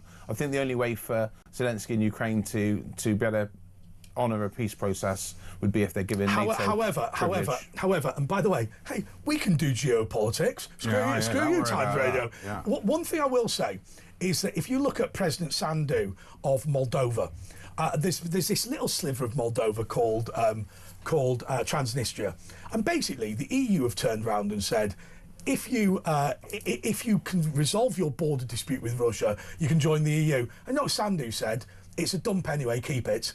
And now, of course, they're very upset. And I think there is an argument for saying, look, rump Ukraine in the EU. I mean, I'm a Brexiteer, but for Ukraine, the EU's a really good deal. Right? It's a good idea. The Ukrainian waving European flags everywhere. Yeah. So all in Kiev, there's hundreds of European flags. If somebody turned to me and said, the only way you can join the EU is if you define your border with Russia, I'd go, the priority is the EU, not the border. Yeah, you hate that idea, I get a point, but I don't like it. I don't like the idea. All he'd do is just amalgamate the troops, dig in, and then they'd just do another front again, and they'd just push again in another 3 or 4 years. You just have the same repeat, and Europe won't do anything. What do you think about that? Do you think, they're talking about conscription, we all got to get ready for war? It's a load of bunker. We're never going to actually go to war with them, are we? Or do you think that's good? My personal opinion, I think there's a really good chance of it. I think. But how are we going to fight? Russia will chuck loads of men and drones at us. Ukraine beat Russia. We've only got 70,000 troops. Yeah, if we start purchasing drones now and start building the tech. We can't compete with the amount that China could make. Hang on a second. Stockpile them and warehouse them. I think it is important to reject this media narrative. Ukraine are beating Russia. Right, Russia's objective was to take Kiev in 4 days. Yeah, they can beat them, but I'm saying, are we going to end up getting involved? We're a great country. Britain's fantastic. We've got the Falklands, Gibraltar, Cyprus. Yeah, but that was when we had an army. It's still a great country. Don't poo-poo our country. We can do it. We can manage it. We can beat them. Do you know? We are going to do phone calls, but Alistair, we'll keep you with us a little bit. Call us about that. Would you fight for this country? Not least because he's going to take me to Chop Chinese restaurant. Would you fight for Starmer? Would I fight for Starmer? I'll tell you what, we could fight over him, and the one that wins, and the one that loses has to keep him. It's just. I mean, look how he's crapped on the sort of backbone of this country, the white working class, and now he wants them all to go over and get maimed and killed for it. It's never going to happen. They'll go to prison, won't they? Alistair Chambers is staying with us, and call us about that. Do you think, we're going to end up in war? Would you go and fight? I don't think I would. And they'd really want me up there at the front line. I think there are people who will watch this who respect what you're doing, but actually have very different views. Some people will be with me, some people will be with you. I would hope that nobody's with Vladimir. A lot of people are saying our war is within our own country. That's where our big, and this is just a distraction, isn't it? So yeah, 0344 499 1000. Yeah, Alistair staying. We'll get the papers at some point. It's me and Andre on Talk, and we're going to pick up the new news and then come back and reconvene and discuss all this in 10. And don't forget, Paul Ross. No, it's not Paul Ross. It's Marty. Marty's back with Mark on Talk Sport.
Across the UK, on DAB+, on YouTube, on your mobile, and on your side. This is Talk.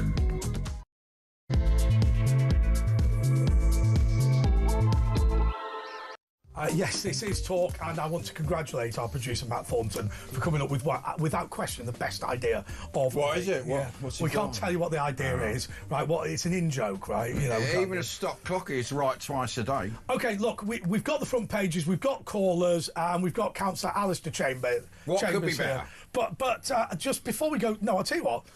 Why don't we say that you can call us on 0344 499 1000. Alistair, one question. You've been a humanitarian aid worker in Ukraine. You are a witness for the war crimes thing. Any progress at all? I haven't heard anything else about the war crimes with Putin. As soon as I hear anything, you'll be the first person I call. So Alistair, and let's not go too far because we want to be tasteful, is a witness to war crimes in Ukraine.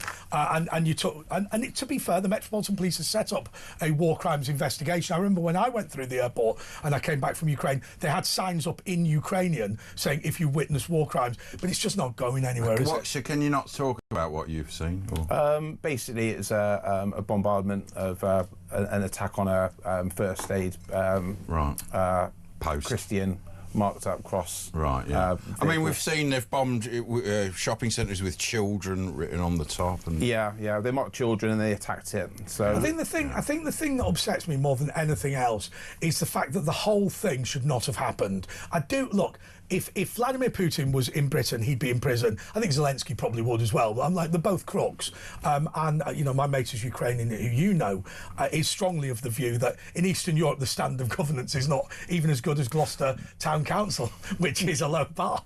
But I just feel like it's so sad to watch these people who are fundamentally cousins all killing each other. And I think one of the worst crimes that's been committed is I remember watching Belarusian and Russian television news because I'm that cool, right? The night before the invasion, and they were all showing Holocaust films. One thing you've got to remember is these kids from Siberia who are being sent to Ukraine genuinely believe they're preventing a Holocaust.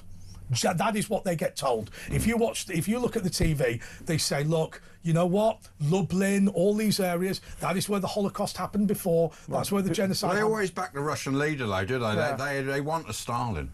Yeah, they've got good media, they've got good press, and that's the way it is. It's mind washing. Right, now, what the producers have said in the gallery is, we sound a bit like LBC. Let's have some fun. Okay, Grace is. Let's have some fun. It's Grace in London. I'm not a very fun person, I'm afraid. No, you're not. So why line that up? Right, what are they doing? I don't want to be rude, Grace. I'm sure you can be fun, Grace. I could try, but I mean, partly because of my not being fun. I remain to be convinced of that. Sorry. Partly because of my not being fun. I have not been to a club ever, or to bars, or really socialised at all. So I don't have as much experience of men behaving in a certain way as neurotypical or socially So, Grace, normal you phoned us up to do. tell us what you don't know about. But I do remember in high school experiencing sexual harassment. Oh, really? Particularly from one boy who was not from somewhere else. He was completely Caucasian and British, and he referred to himself as the superior Aryan because he was so blonde. He had blonde eyelashes.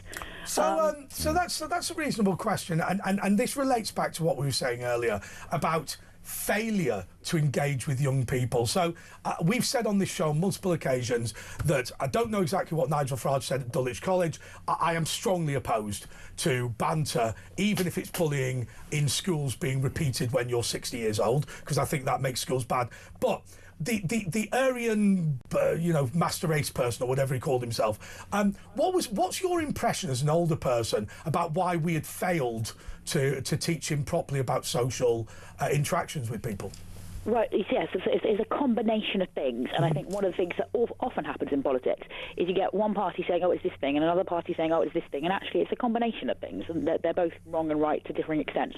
But my initial point was that Kenny Badenoch, for instance, is mistaken if she wants to pin all of the blame on people coming into the country, because misogyny is a problem that has existed across human history, and other kinds of, misandry has probably existed across human history as well. But Grace, let me just repeat, as I believe it, the point that Asha was making, which is, and represents my view as well.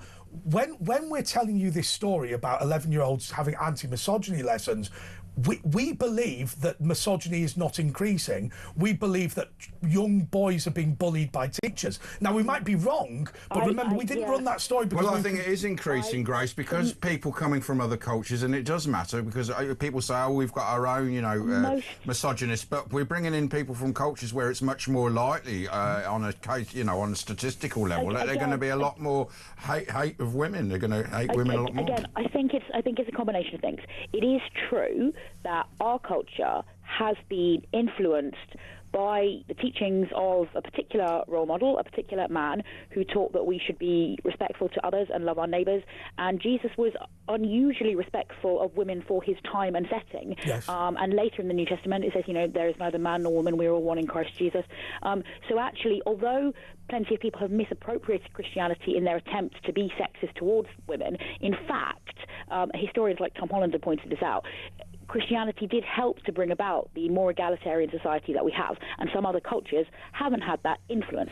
And we're bringing in by the boatload into this country. But the thing is, if you're not of their culture, they can do anything with you. They just see you as nothing. People are not only the culture that they're born into. We're all more complicated than that. Well, no, but I mean, you're 20 times more likely from certain cultures to do this. But Grace, you've made this point on multiple occasions, and we respect what you're saying, but I think we respectfully disagree with it. And I think that the reason we disagree with that, I would argue that a conservative says that, we're not all the same. We are different. We're all individuals. Culture matters, and people can be good and people can be bad. What you have regularly said is very much the Tony Blair line. If you bring somebody from backward dump, and I've been in trouble for naming them, Somalia, but if we bring people over from a backward dump, they are not going to become forward-thinking people because you stick them in a council house and put them on benefits in Bethnal Green. And it's patronising to say, don't worry, we'll bring them round to our superior way of thinking. That's the way I'm interested that you mentioned Conservative, because what struck me as odd about Kemi Badenoch's comment was that it's always been my understanding that Conservative thinking is that a person is, to a significant degree, responsible for their own actions, whereas someone on the left might presume that a person is only the result of their environment. Now, if we're going to say, people are just where they've come from and where the culture that they come from and bring with them is all that they are, that's not actually very conservative. No. I mean, you're right. What has happened in recent years, we've seen these dreadful blue-haired communists who say, I'm going to bring my child up as non-binary. If you stick your little boy in a nappy and give him an option to play with soldiers or My Little Pony, you will find that whether you disguise his private parts from your mum and dad will make absolutely no difference. He will instinctively go that particular way. Now, ultimately, that is just part of our biology and the way that we are. I mean, always remember this: the Amish community don't talk about sex; they still work out how to do it. Right? There is something called instinct there. But secondly, here's the other important point, and it's this: I have some sympathy with the American model of saying, wherever you've come from, you're all American. But that's not what we've done in East London. We've said wherever you've come from is what you are. And London is not British. It is open for anybody. Bangladesh. Now, I've always given this example, Grace, and I'm sorry to say this. My grandmother left Greece because she thought it was crap. Her brother did not leave Greece because he did not think it was crap. What is unacceptable is to leave one of those lovely, amazing places like Eritrea, as an example. You should go there, it's amazing. Go from Eritrea and say, I don't like my country because it's a backward dump where everybody was whatever they do, right? Eritrea is terrible, I need to come to Britain. And I need to make Britain more like Eritrea. The bit people forget is this: most people in the world live in backward dumps where you're not free, where you don't have the right to free speech, where you don't have property rights, don't have anything like that. If you want most to be like most of the world, the country will be crap. I think, though, that our country is on its own becoming less civilised, aside from migration. And an example of that is Donald flipping Trump, who is the most powerful man in the world and who is completely Caucasian. Grace, thank you so much. So, Alistair, you know how, sometimes you've offended Gloucester City Council? Grace said she's concerned that Britain is becoming less civilised as a result of immigration. Do you want to respond to that? I completely agree that Britain is becoming less civilised through immigration. I think she was actually saying it's becoming without the immigration, but that's just wrong, she said that there's an Aryan boy there. I think part of the problem is this. That is part of the problem. Whatever happens, in terms of the way you look and in terms of some of the language you have and whatever, you will always be partly Spanish, right? That is just what you are. But it seems to me, as having a family from Ireland, although it was not outside the UK at the time, and having a dad from Greece, it is easier to assimilate into Britain if you have a similar culture with Britain. Now, obviously, as an example, the country probably with the closest culture to England is Wales, and then Scotland and whatever. And you go in concentric circles. At the end of the day, somebody from Afghanistan is not going to fit in Gloucester in the same way as somebody who comes from, as an example, the Isle of Man. And the fact that we can't accept that is just nonsense. They are a bit strange, the Isle of Man people, aren't they? No, a little bit. Yeah. A bit. Yeah. Anyway, Ken in London, can you make sense of all of this? Well, I've got something more important to say, I believe, if you don't mind, if you give me a chance to I wonder speak. what it is. Surprise Freemasonry, you're a Freemason one earlier, and I'm surprised.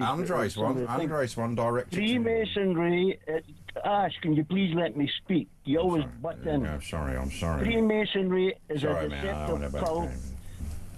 You want me just to hang up? No, I won't. I'll be fair, Asher. Ken. Freemasonry is a deceptive cult which is totally anti-Christ, anti-Bible, and anti-Christian, and I'll tell you why. But what if? But Ken, let me speak. You want to call us? I'm calling in to put a point. You can then disagree with it. Sorry, man.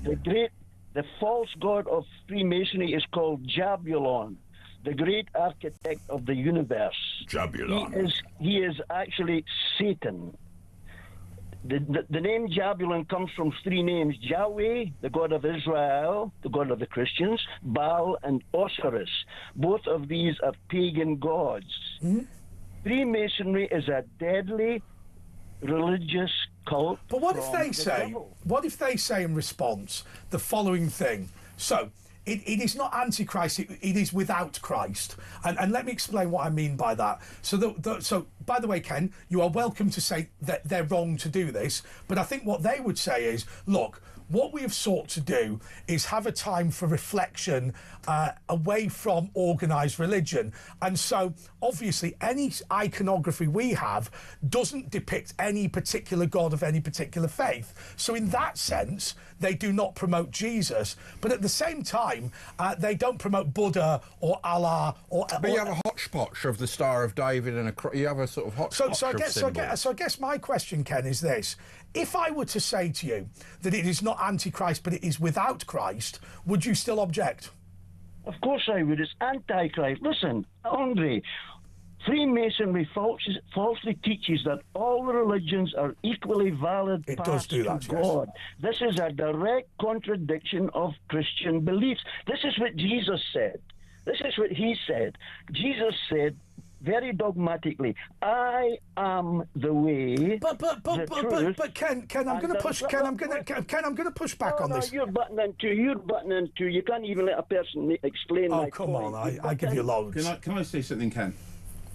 I'll listen to you. Go on. Jesus said, I am the way, the truth, and the life. No man cometh unto the Father but by me. You either believe Jesus or you don't. But Ken, let me answer this. Let me say something. Give me 1 second. Ken, here's my concern, right? So, first of all, there is no doubt that Freemasonry does not promote Jesus, but it doesn't promote Buddha or whatever.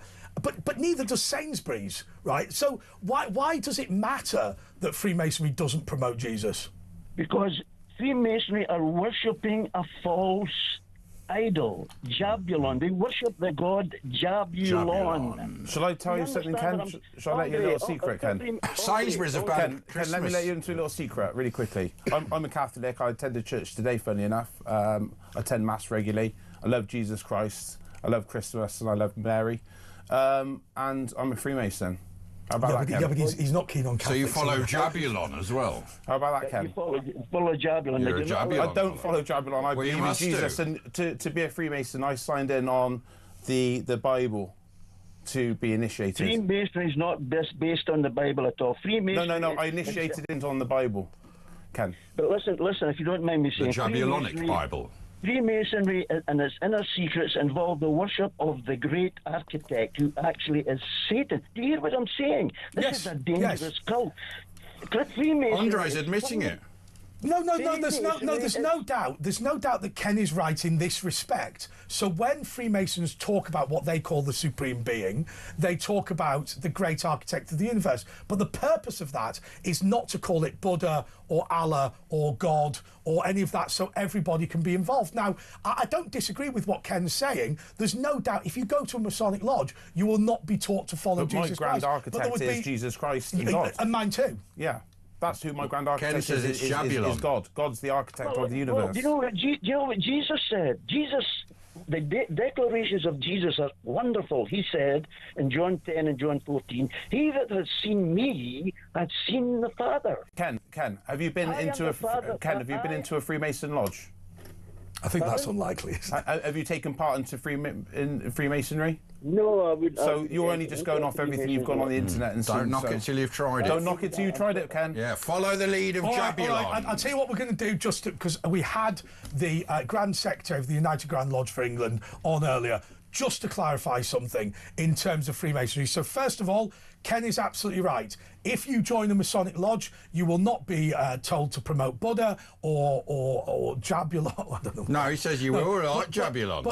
But the idea, now they might be wrong on this, but the idea is that they constantly try and depict things that are kind of nondescript. So the all-seeing eye is whatever God you believe in. So Alistair Chambers joined the Freemason by swearing on the Bible. One of my friends swore on the Quran.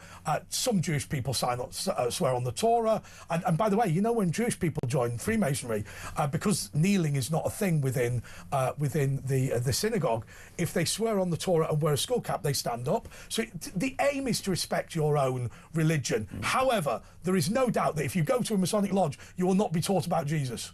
But does it matter? I mean, if you go to Tesco's, they don't do that either. Doesn't make it evil. They get rid of it all, don't they? No more Christmas or Easter eggs there. Anyway, Alistair's here. We're chatting about all kinds of things. If you're a follower of Jabulon, give us a ring. 0344499. What is Jabulon? Jabulon, wasn't it in Star Trek? Jabulon is Jabulon. I'm sure Ken's right. It's a construction of various names of gods. He's just pretending he doesn't know. Don't know what Jabulon. Yeah, of course you don't. We know he doesn't know anything about Jabulon. Right. Never heard of it. Back in a couple of minutes.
Across the UK, on DAB+, on YouTube, on your mobile, and on your side.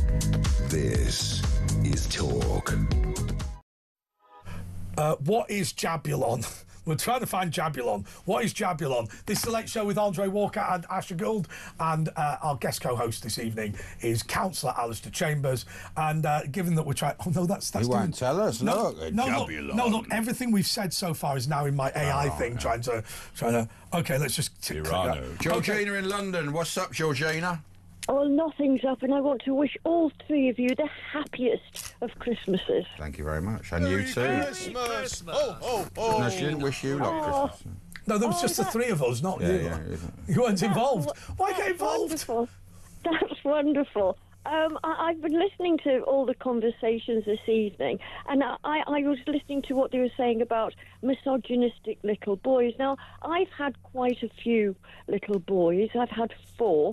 So I'm quite aware what it takes to bring them up. And I think if you spend time with them, don't allow them to be on those iPads and the computers all the time, you know, it does help. Because I think parents nowadays are making these devices babysitters. Instead of spending time with the children, I think they're making them babysitters. And I don't think that does them any good. I think they can see too much. Let's go to Alistair here, because you've got 5 children? 5 children, yeah. 5 children. That he knows of. One who... I've got 5 children. I've got. You said you had 4 a minute. You're prolific. No, four Oh, it was a sons girl. and A one girl. daughter. Four But boys, that central point that she made, to what extent are you actually a parent and to what extent you're a babysitter, I think for a lot of families that's a real problem. Yeah, I think there is a lot of misogyny online. Andrew Tate, for example, I think he's one of the sort of main But what about drivers your of it. ability to actually interact with your kids? I mean, I tell you, I think what Georgina's driving at, and I do think this is a major problem. You know, in the past there used to be, dad works and mum's at home. I'm not saying that's right, but people were families. I just worry that people are so busy now they're not able to. There's no family dinners together and people, you know, on their own screens. Yeah, It's back all to about family basics. parents being too busy. They're always too busy, and it's so easy. I know. I've done it myself at times because my youngest, well, I know he's 17, but even now, if I'm doing something and he comes in and wants attention, I'll say, oh, well, go on your iPad and look it up. Do you feel that you let down? I've got a friend who's got a few kids, and the first one they read to and everything, and he ended up going to Oxford Uni, and they did less and less as they had more boys, and now the other one, you know what I mean? It's how much you do better devote. with the younger You ones. can actually see the difference, that the first ones do better than the lower, secondary, third and fourth. I was very, very lucky in the fact that I was lucky enough to have a nanny with my children. Like Jacob Rees-Mogg, nanny. It's connected with the audience, isn't it? But back. I just want to go back to Alistair, and I'll tell you why. Because, I mean, look, you clearly make a massive effort. I mean, some people have a go at you for the things that you do, but You see me with my kids. absolutely right. Absolutely right. How many boys have you got? 3 boys. 3 boys. And it's fair to say that you've got Harry has learning difficulties based on almost dying but being saved by experimental treatment. Yeah. That the Freemasons paid for. Is that right? Yeah. Is that right? Yeah. How old are your boys then? 24, 21 and 17. So right at the age where But without being funny, Alistair, you and Steph, your wife, are comparatively wealthy. I'm not saying you're a billionaire or anything like that, but you're comparatively wealthy, and you've got a big house, and you can hang around with your kids and whatever. I just worry about the majority of people who, look, not bad parents and they do okay, and they're not living in poverty, but at the same time they're not able to spend the quality time with their kids, and you just wonder what is the point of society if all we're doing is going to work and I'll be slightly disrespectful, spawning but not having kids. Well, some of them have more time with their children. Really? For example, I work from 6 o'clock in the morning, sometimes till late evenings. I might not see my children during the day. While a lot of people do their sort of 9 till 4, 9 till 5 job, and they've got plenty of time to see their children in the evening. So it depends as well if you're running your own business, what hours you have to put in. If you're working for somebody else, it's all variance. I won't say there's a rich and poor divide on who can spend more time with their children. Yeah, but it used to be a bus driver could get a house and support a wife and kids, and then they sort of conned people to get double the taxation, and this is really what's torn down society and looking after the kids. You could have a benefit mum that's sat there with 4 kids that's there all 24/7. Go on 100 grand a year with 4 kids. That's with their children 24/7 on 100 grand a year. Yeah, but they're not a good example, are they? To the kids by what they're doing in a way. Yeah, but in a sense, you never know, they could be teaching them 24/7 while they're sat at home. How to claim dole. But remember something, and we were talking earlier about workhouses and things like that. You've got to remember, I watch parents on the TV, and I appreciate there's not that many of them, but who earn the equivalent of 60 grand a year, right, on benefits. Right now, I always think that there's a huge problem here. So my Uncle Tony, who I love very much, is not the most intelligent man in the world, right? And I'm not going to be dishonest about that, but it's almost like the hare and the tortoise. So when he left school with very few qualifications, I assume none, but let's be charitable, maybe some, he starts as a builder's labourer. And people went, well, by the time you've had your lunch and your bus fare and whatever, you'd be better off on the dole. He said, no, if you can work, you should work. And I will tell you that obviously he's never been the chief executive of ICI or anything like that, but he's now got his own house bought and paid for. He's got his wife and his kids and his grandkids and all that usual thing. He really loves falconry, which is a minority thing, but it's what he's into. And he lives in Aviemore in Inverness, and he does all that. Now, those people who said you will be better off sitting around all day eating pizzas and drinking special brew, they're all dead, right? Those people. We have killed tens of thousands of people with this benefit culture, and that is the immorality of it. Yeah. Georgina? Yeah, well, I agree with what you're saying there, because people feel like if they go to work, then they're getting less than they would be if they went to work. Now, personally, I'm old school, and I was always taught that if you work without looking at the clock, then you can go out and spend without looking at the price. So that's a rule that my boys have been brought up with. Can I tell you the rule that I've got? Always remember, your house has not gone up in value. The pound in your pocket has gone down in value. You've not made any money. You are living in the same house your dad did, but now you and your wife have to work to pay for it. That is the reality. That for most people. And what will happen with this? It's been a big con. With this mansion, at the time when they can devalue the pound, the mansion tax at 2 million sounds like an enormous amount of money. You just wait 15, 20 years. You just wait 15, You know 20 what? years. You're so right. And I think people now, with all these different taxes that are coming in, that are actually things we thought that we'd be able to leave to our children and our grandchildren, now we're not going to... They're stealing it off you. Georgina, let's do the economics of this, because this is really simple. Right, so, first of all, you need a house to live in. Its value is of no importance to most people, right? So if you've got a big house, great. Small house, whatever. But correct, you've got a house and you have to live in it. My house has gone up 20% in value. Yes, but the problem is there's now two of you working 40 hours a week to pay for it, right? Your dad worked on his own and your mum stayed at home. So every single day you would be better off if the house was not gone up in value. And here's the other thing. When inflation happens, your house goes up 20%. You go, this is great. But the vast majority of members of your family are not going to benefit from that, because a cucumber goes up by 20% as well. And that is a transfer of wealth from your children to you, right? So the reality is the more assets are owned by people, the better for those people that own the assets. Yeah. But in reality, young people don't own assets. Inflation is the enemy. And as I say, I'll repeat the comment, your house has not gone up in value, your pound has gone down. And they don't even like cucumbers.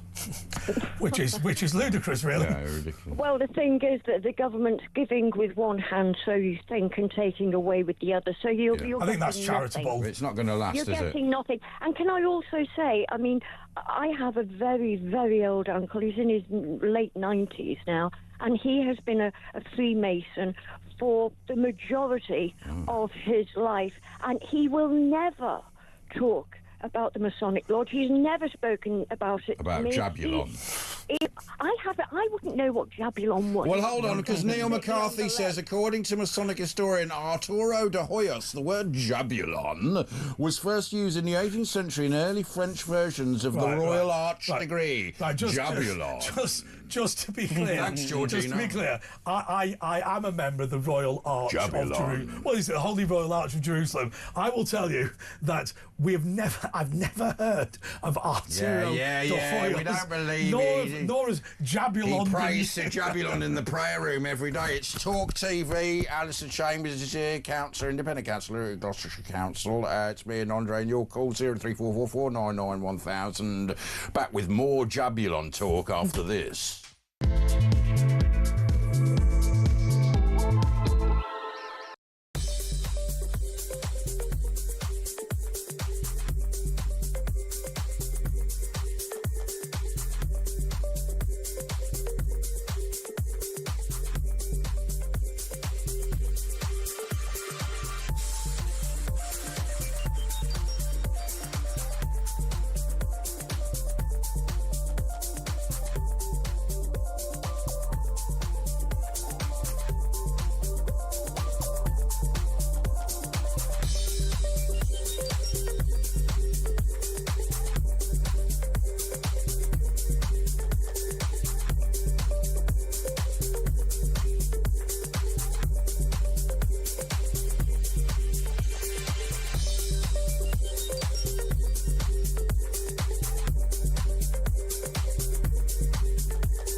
Across the UK.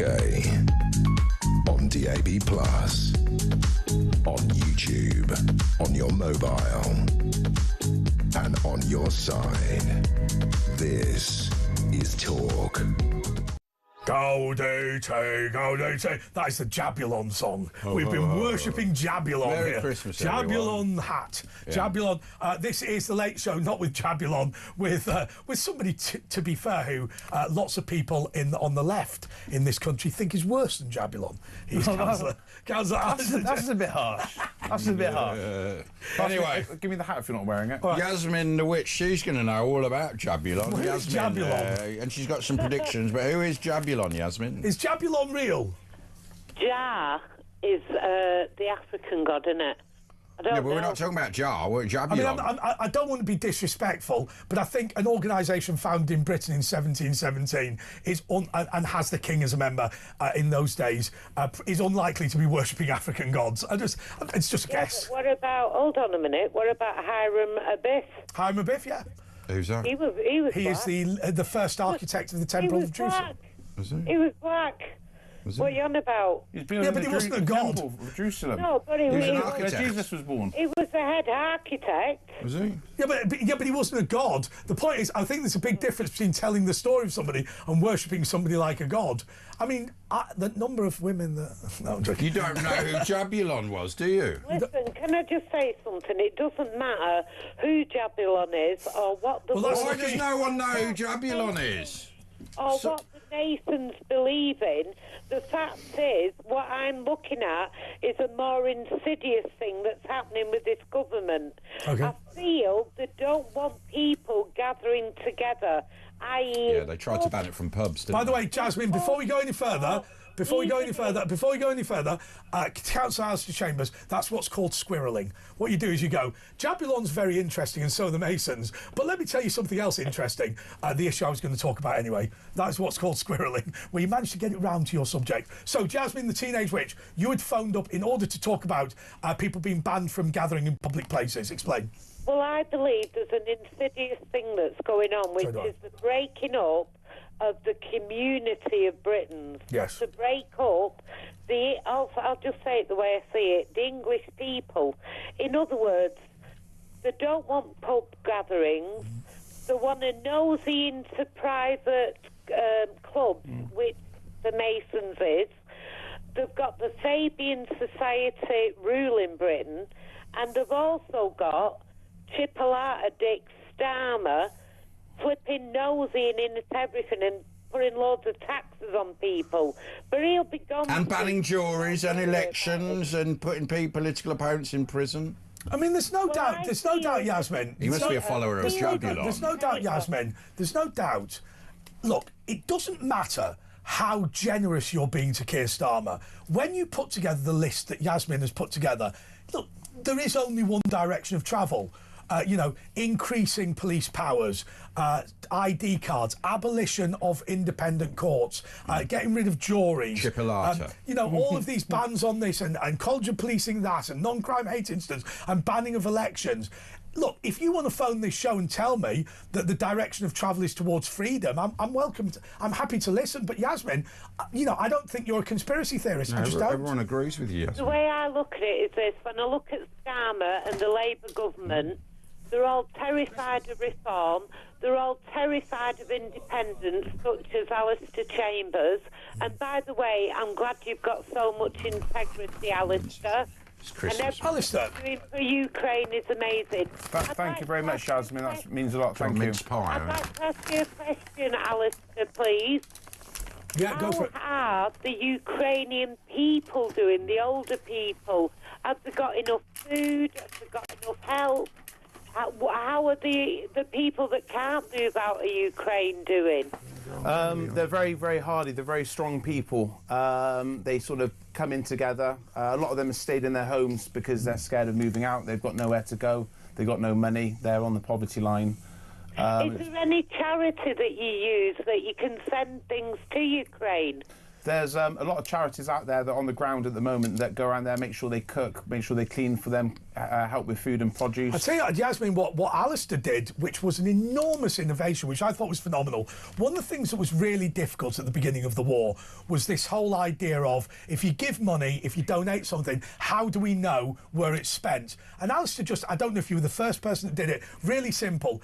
Like, we walked, so let me tell you this story. We were in Poland, and all these aid trucks were coming over, and we discovered, now bear in mind, Alistair and I know nothing, we discovered that most people in Ukraine really like these big smoked hams that you sometimes see in shops now. So basically, the biggest producer of that in the world is Poland. So Alistair said, tell you what we'll do, we'll just put a message on Facebook and say, if you want to buy for Ukraine, we will literally buy, you credit it to my bank card or whatever, I'll literally buy it on camera on my phone in front of you. And I remember Matt Harper Ward gave about £200, and you were able to literally go, thank you, Matt Harper Ward, here is the bill for 200 quid and pay. And there's the gammon. We did it live as well. We went to the pictures and bought it live. Absolutely. So. And it just made it so easy. And I think one of the things was your ability to just say, well, what is the need? Because I mean, I don't want to be cruel to people, but you know, the 40 tons of clothes, you know, all these bottles of water that people had sent, meaning well, but it's sort of it's a waste of time. Useless, isn't it? I mean, they want gammon. No, without being funny. Nobody's going to wash your boxer shorts and then take them to the front line to give someone second hand. It's just not good. Can I just say something about the Freemasons and what Ken said about them not being godly? To me, anybody who does good works is godly. And the Freemasons pay for hospitals, they pay for care, they help kids, young kids. Well, Alistair, they help Alistair. They help everything. They keep the community structure together, and that's more than Keir Starmer does in a year of government. That's true, Yasmin. I completely agree with you. They, my son was born for 20 minutes without a heartbeat, without breathing. He's clinically dead. They paid for £500,000 towards some equipment for babies that are born without a heartbeat and without breath.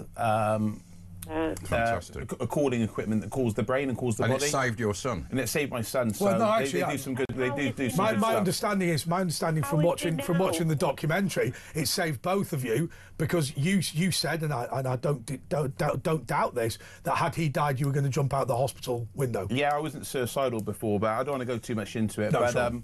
But literally, yeah, if my son wasn't saved, they saved me as well, for sure. Well, he's all right I was now, looking at jumping out the window at the time. But I can understand obviously, anyone that's going through anything like that, make sure you call the Samaritans. And and think about your other kids as well. Obviously, there's other kids that you have. Yeah, I've got. Well, you say, look, I mean, thank you, Yasmin. I really appreciate your kind words. Both me and my brother were desperately ill when we were born, and you know, I don't know what it was like because obviously, whilst I was there, I wasn't.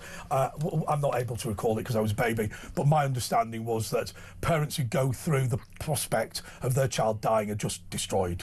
Hey, it's Christmas. Let's talk about something nice. Yeah, keep it light, Andre. Keep it light. Let's keep it light. Let's keep it nice. Oh, By the way, everyone. The producers have come in with these finest, they're nice, all butter mince pies.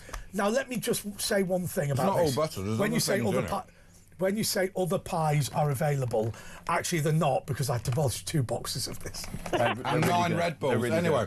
Yasmin, quick predictions before the breaking. In for a penny. Andre's going abroad.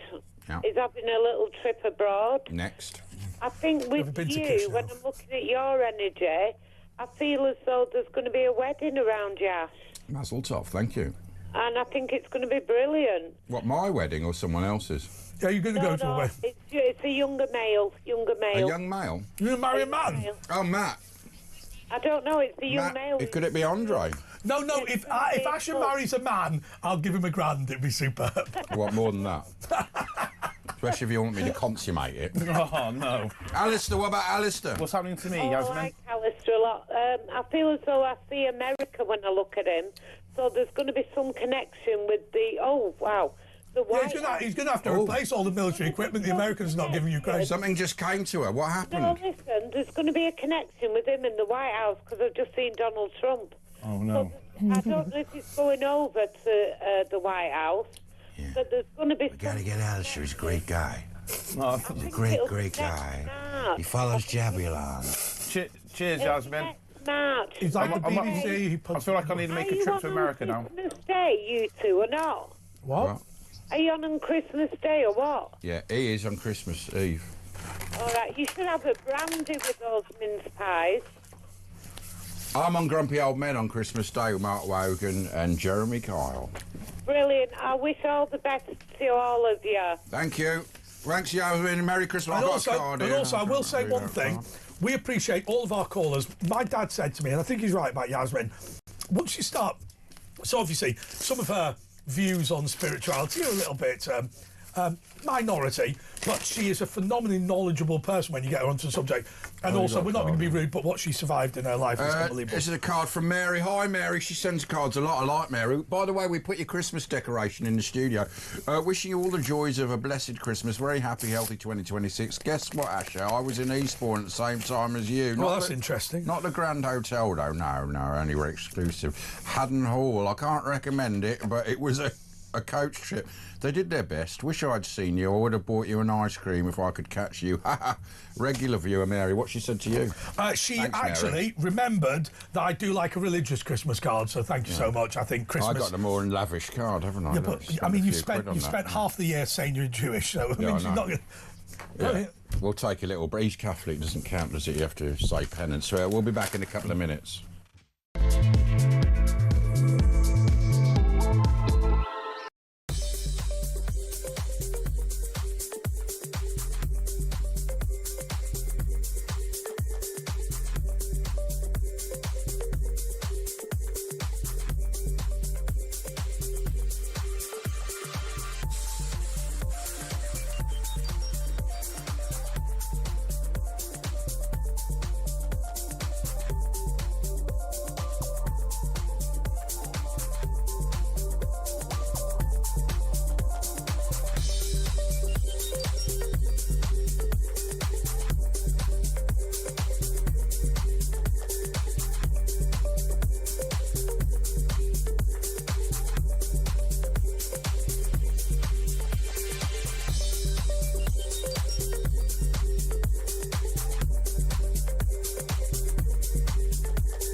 Across the UK, on DAB+, on YouTube, on your mobile, and on your side.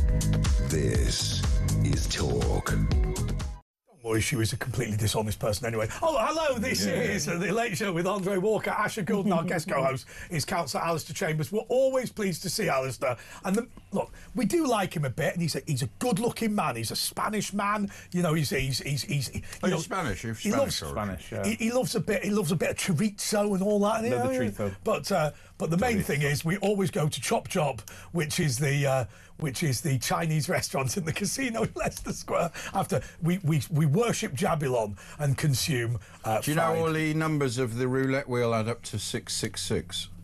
There you go, Freemason. Is that true? That's yeah, Jabulon. Let's talk to Aria in London. Aria. Hi. Yeah. So I want to talk about what was discussed with Ukraine. Yeah. Potential conflict in Britain and Russia.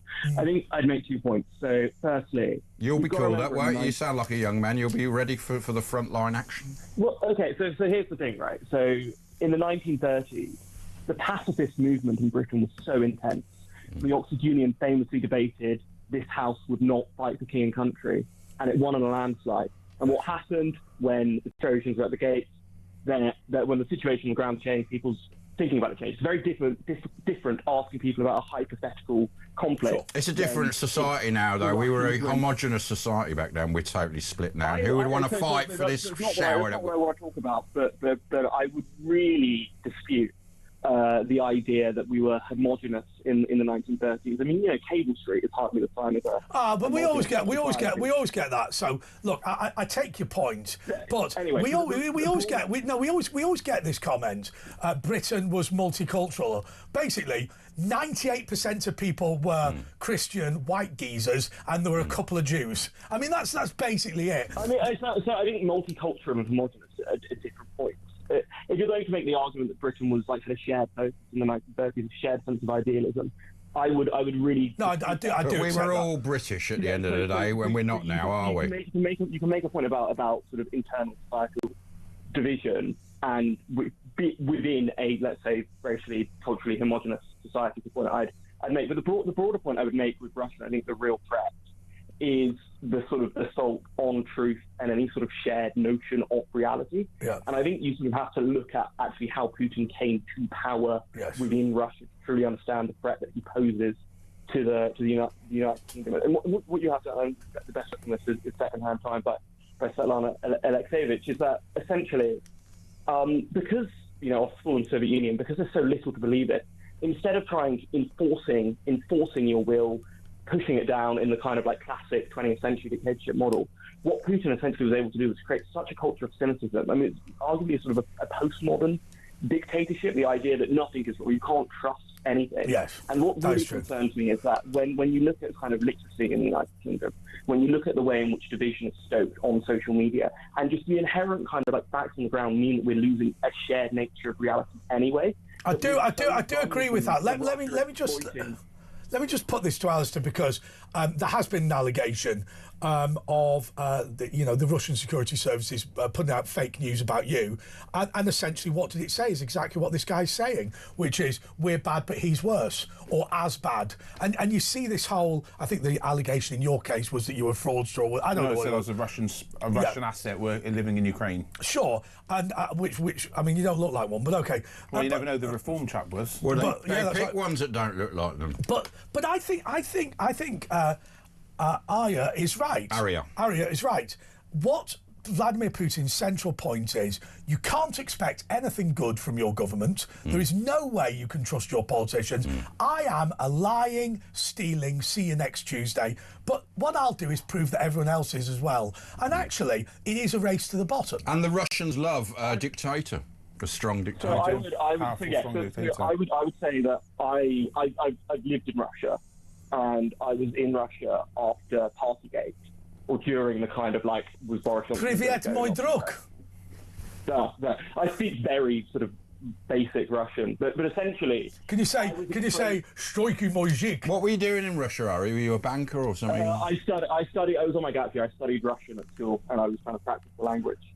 I had to leave because of the war. But the point I was make is that I was explaining Partygate, and I was explaining about Boris Johnson had parties in lockdown. That might mean he has to go because he likes Parliament. And the people were looking at like, what on earth? But the ultimate thing is Boris Johnson did go. So we actually did hold ourselves to those standards. And I think the real threat from Russia, and I just wish that it's not, I don't think it's a left-right thing. I mean, quite frankly, like, the Mueller report, whether there's collusion, Trump, the whole thing, there was Russian interference from Trump, but at the same time, and I know it's Iran who are quite frankly not as good as the media infiltration, when Trump struck the Iranian base, 3,000 pro-Scottish independence accounts went down. So it's not so much a left or right thing. No, ignoring that, there are people out there who have an interest in dividing Britain, a place which, because of the nature of social media, and we can go on and on about why that is, but ultimately we're vulnerable to that, and I think it's on us to appeal to our better angels to resist that. And that's Aria in London. I will say one thing. I think the greatest crime, and I'm saying this jokingly, that Russia has ever committed is in styling.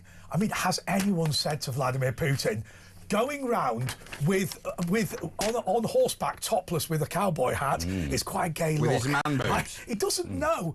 I'm convinced that the vast majority of Russians don't know that right said Fred. It just needed that music. and also, the worst thing I've ever seen was when they got Russia Today to do a press conference, right, where Vladimir Putin and his Prime Minister wore matching purple velour leisure suits and wrestled. In Russia, right, that's seen as a great deal. Yeah, they were going, oh, look at those manly blokes. Right, anyway, let's go over the papers. Tomorrow's, well, it's today's papers now. Daily Mail, Reeves ruins Christmas as shops are in terrible state. Shops suffered disastrous December after £30 billion budget tax. No one's surprised. Rachel Reeves was accused of ruining Christmas for retailers as a budget drives shoppers away. Look at what it looks like, the Times is saying on the front page, because it's cut this bit off. Russian oil tanker hit in Med by drone strike. And there's David Walliams, who's lost all his work because there's been an investigation. Walliams has been dropped. The comedian, television presenter and children's author has been let go by the publisher HarperCollins over claims that he harassed female staff. He denies behaving inappropriately. There was an investigation, that's what happened. And the BBC have said he won't be working there again. I mean, he's running out of people to throw him out, isn't he? Yeah, he's I think that's it. Next story, The Guardian, number 10 told fix youth jobs or risk a lost generation. I think it's too late for all that. They're just going to throw him into the meat grinder. Kylie gets her first Christmas number 1. She should be so lucky.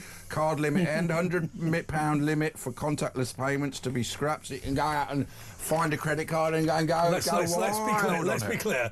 They got rid of that £100 limit because of uncontrolled immigration, haven't they? Let's be honest. Foreign criminals. Daily Express, robot surgery revolution to save NHS millions. So, yeah, robot, they'll probably be better than the doctors we've got. Gwyneth Paltrow, and they won't strike. Gwyneth Paltrow, I didn't know if I'd remember how to act, I think it's probably... Well, she never knew in the first place. She knows, she's got those candles that smell of her, though, haven't she? That's awful. Wills joins the SAS, yes. Yay. Prince Wilhelm has been given his backing to the elite SAS by becoming patron of the unit's regimental charity. That will annoy Harold.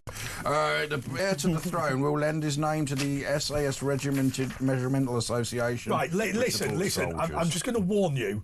If you go on Remembrance Sunday, having become a patron of a charity associated with the regiment, and say you've joined the SAS, you will be done as a Walter Mitty. Right, that is not joining the SAS by any stretch of imagination. Also in the Mirror, The Last Waltz, Anton Dubek's fond farewell to Strictly's Claudia and Tess. I didn't know they were still doing it. Alistair, let's do the most suing them for something. Do the most dishonest thing that ever gets talked about in TV and radio. What have you spotted on the front page? Nothing too much. Hasn't Chuck told you to pretend that you've seen something? Normally what happens is you get told what to go. You go, well, I spotted this particularly interesting thing. Robot surgery, what is it? Will joins the SAS. Do you know what? I want to ask you, Alistair, because I've not seen you in ages. You've seen all this bad news on the front page of the papers. Are you feeling good or bad about next year? You know, are we going to end up in a war? Is it going to be terrible? Is it going to be... No, it's going to be good. Everything's going to get better. We're going to get a good start to the year. 2026 is coming. Everything's going to be good. Nothing to worry about. Yeah, of course. Come on, let's be positive. Have you got any specifics there? Or was that just... AI is going to... I mean, I've just seen this thing... AI is going to improve well, life. I mean, lawyers... this is from a KC, and he's written... last week, we did an experiment, a kind of simulation. We took a real recent and important case. This is for a KC. A complex civil court appeal, which I wrote, and it took me a day and a half. We redacted all identifying details for anonymity and confidentiality, and we fed the same case to Grok, heavy AI. And then we asked it to do what I did. After some prompting, the end result was... And he was shaking his head, spectacular, actually staggering. It did in 30 seconds, and it was much better than mine, which he was a KC and done in a day and a half. And he says, remember, I am very good at this. He sits back, right, yet resigned. It was at the level of a truly great KC, the best possible legal document, and all done in seconds for pennies. How can any of us compete? We can't. And this Absolutely is where white-collar jobs, accountants, lawyers, it's over. Now you just put in AI, what is my case here? What can it will give you all the laws and a document, and it's incredible. These white-collar jobs are going. The only thing you've got to be careful about is when there are new circumstances that were not provided for in the law that come up. All it can do is look at what happened in the past. You do have to have some oversight. The grunt work, it definitely does. But the law is always updated online. It's good. It's going to give those people that haven't got the ability to afford a good QC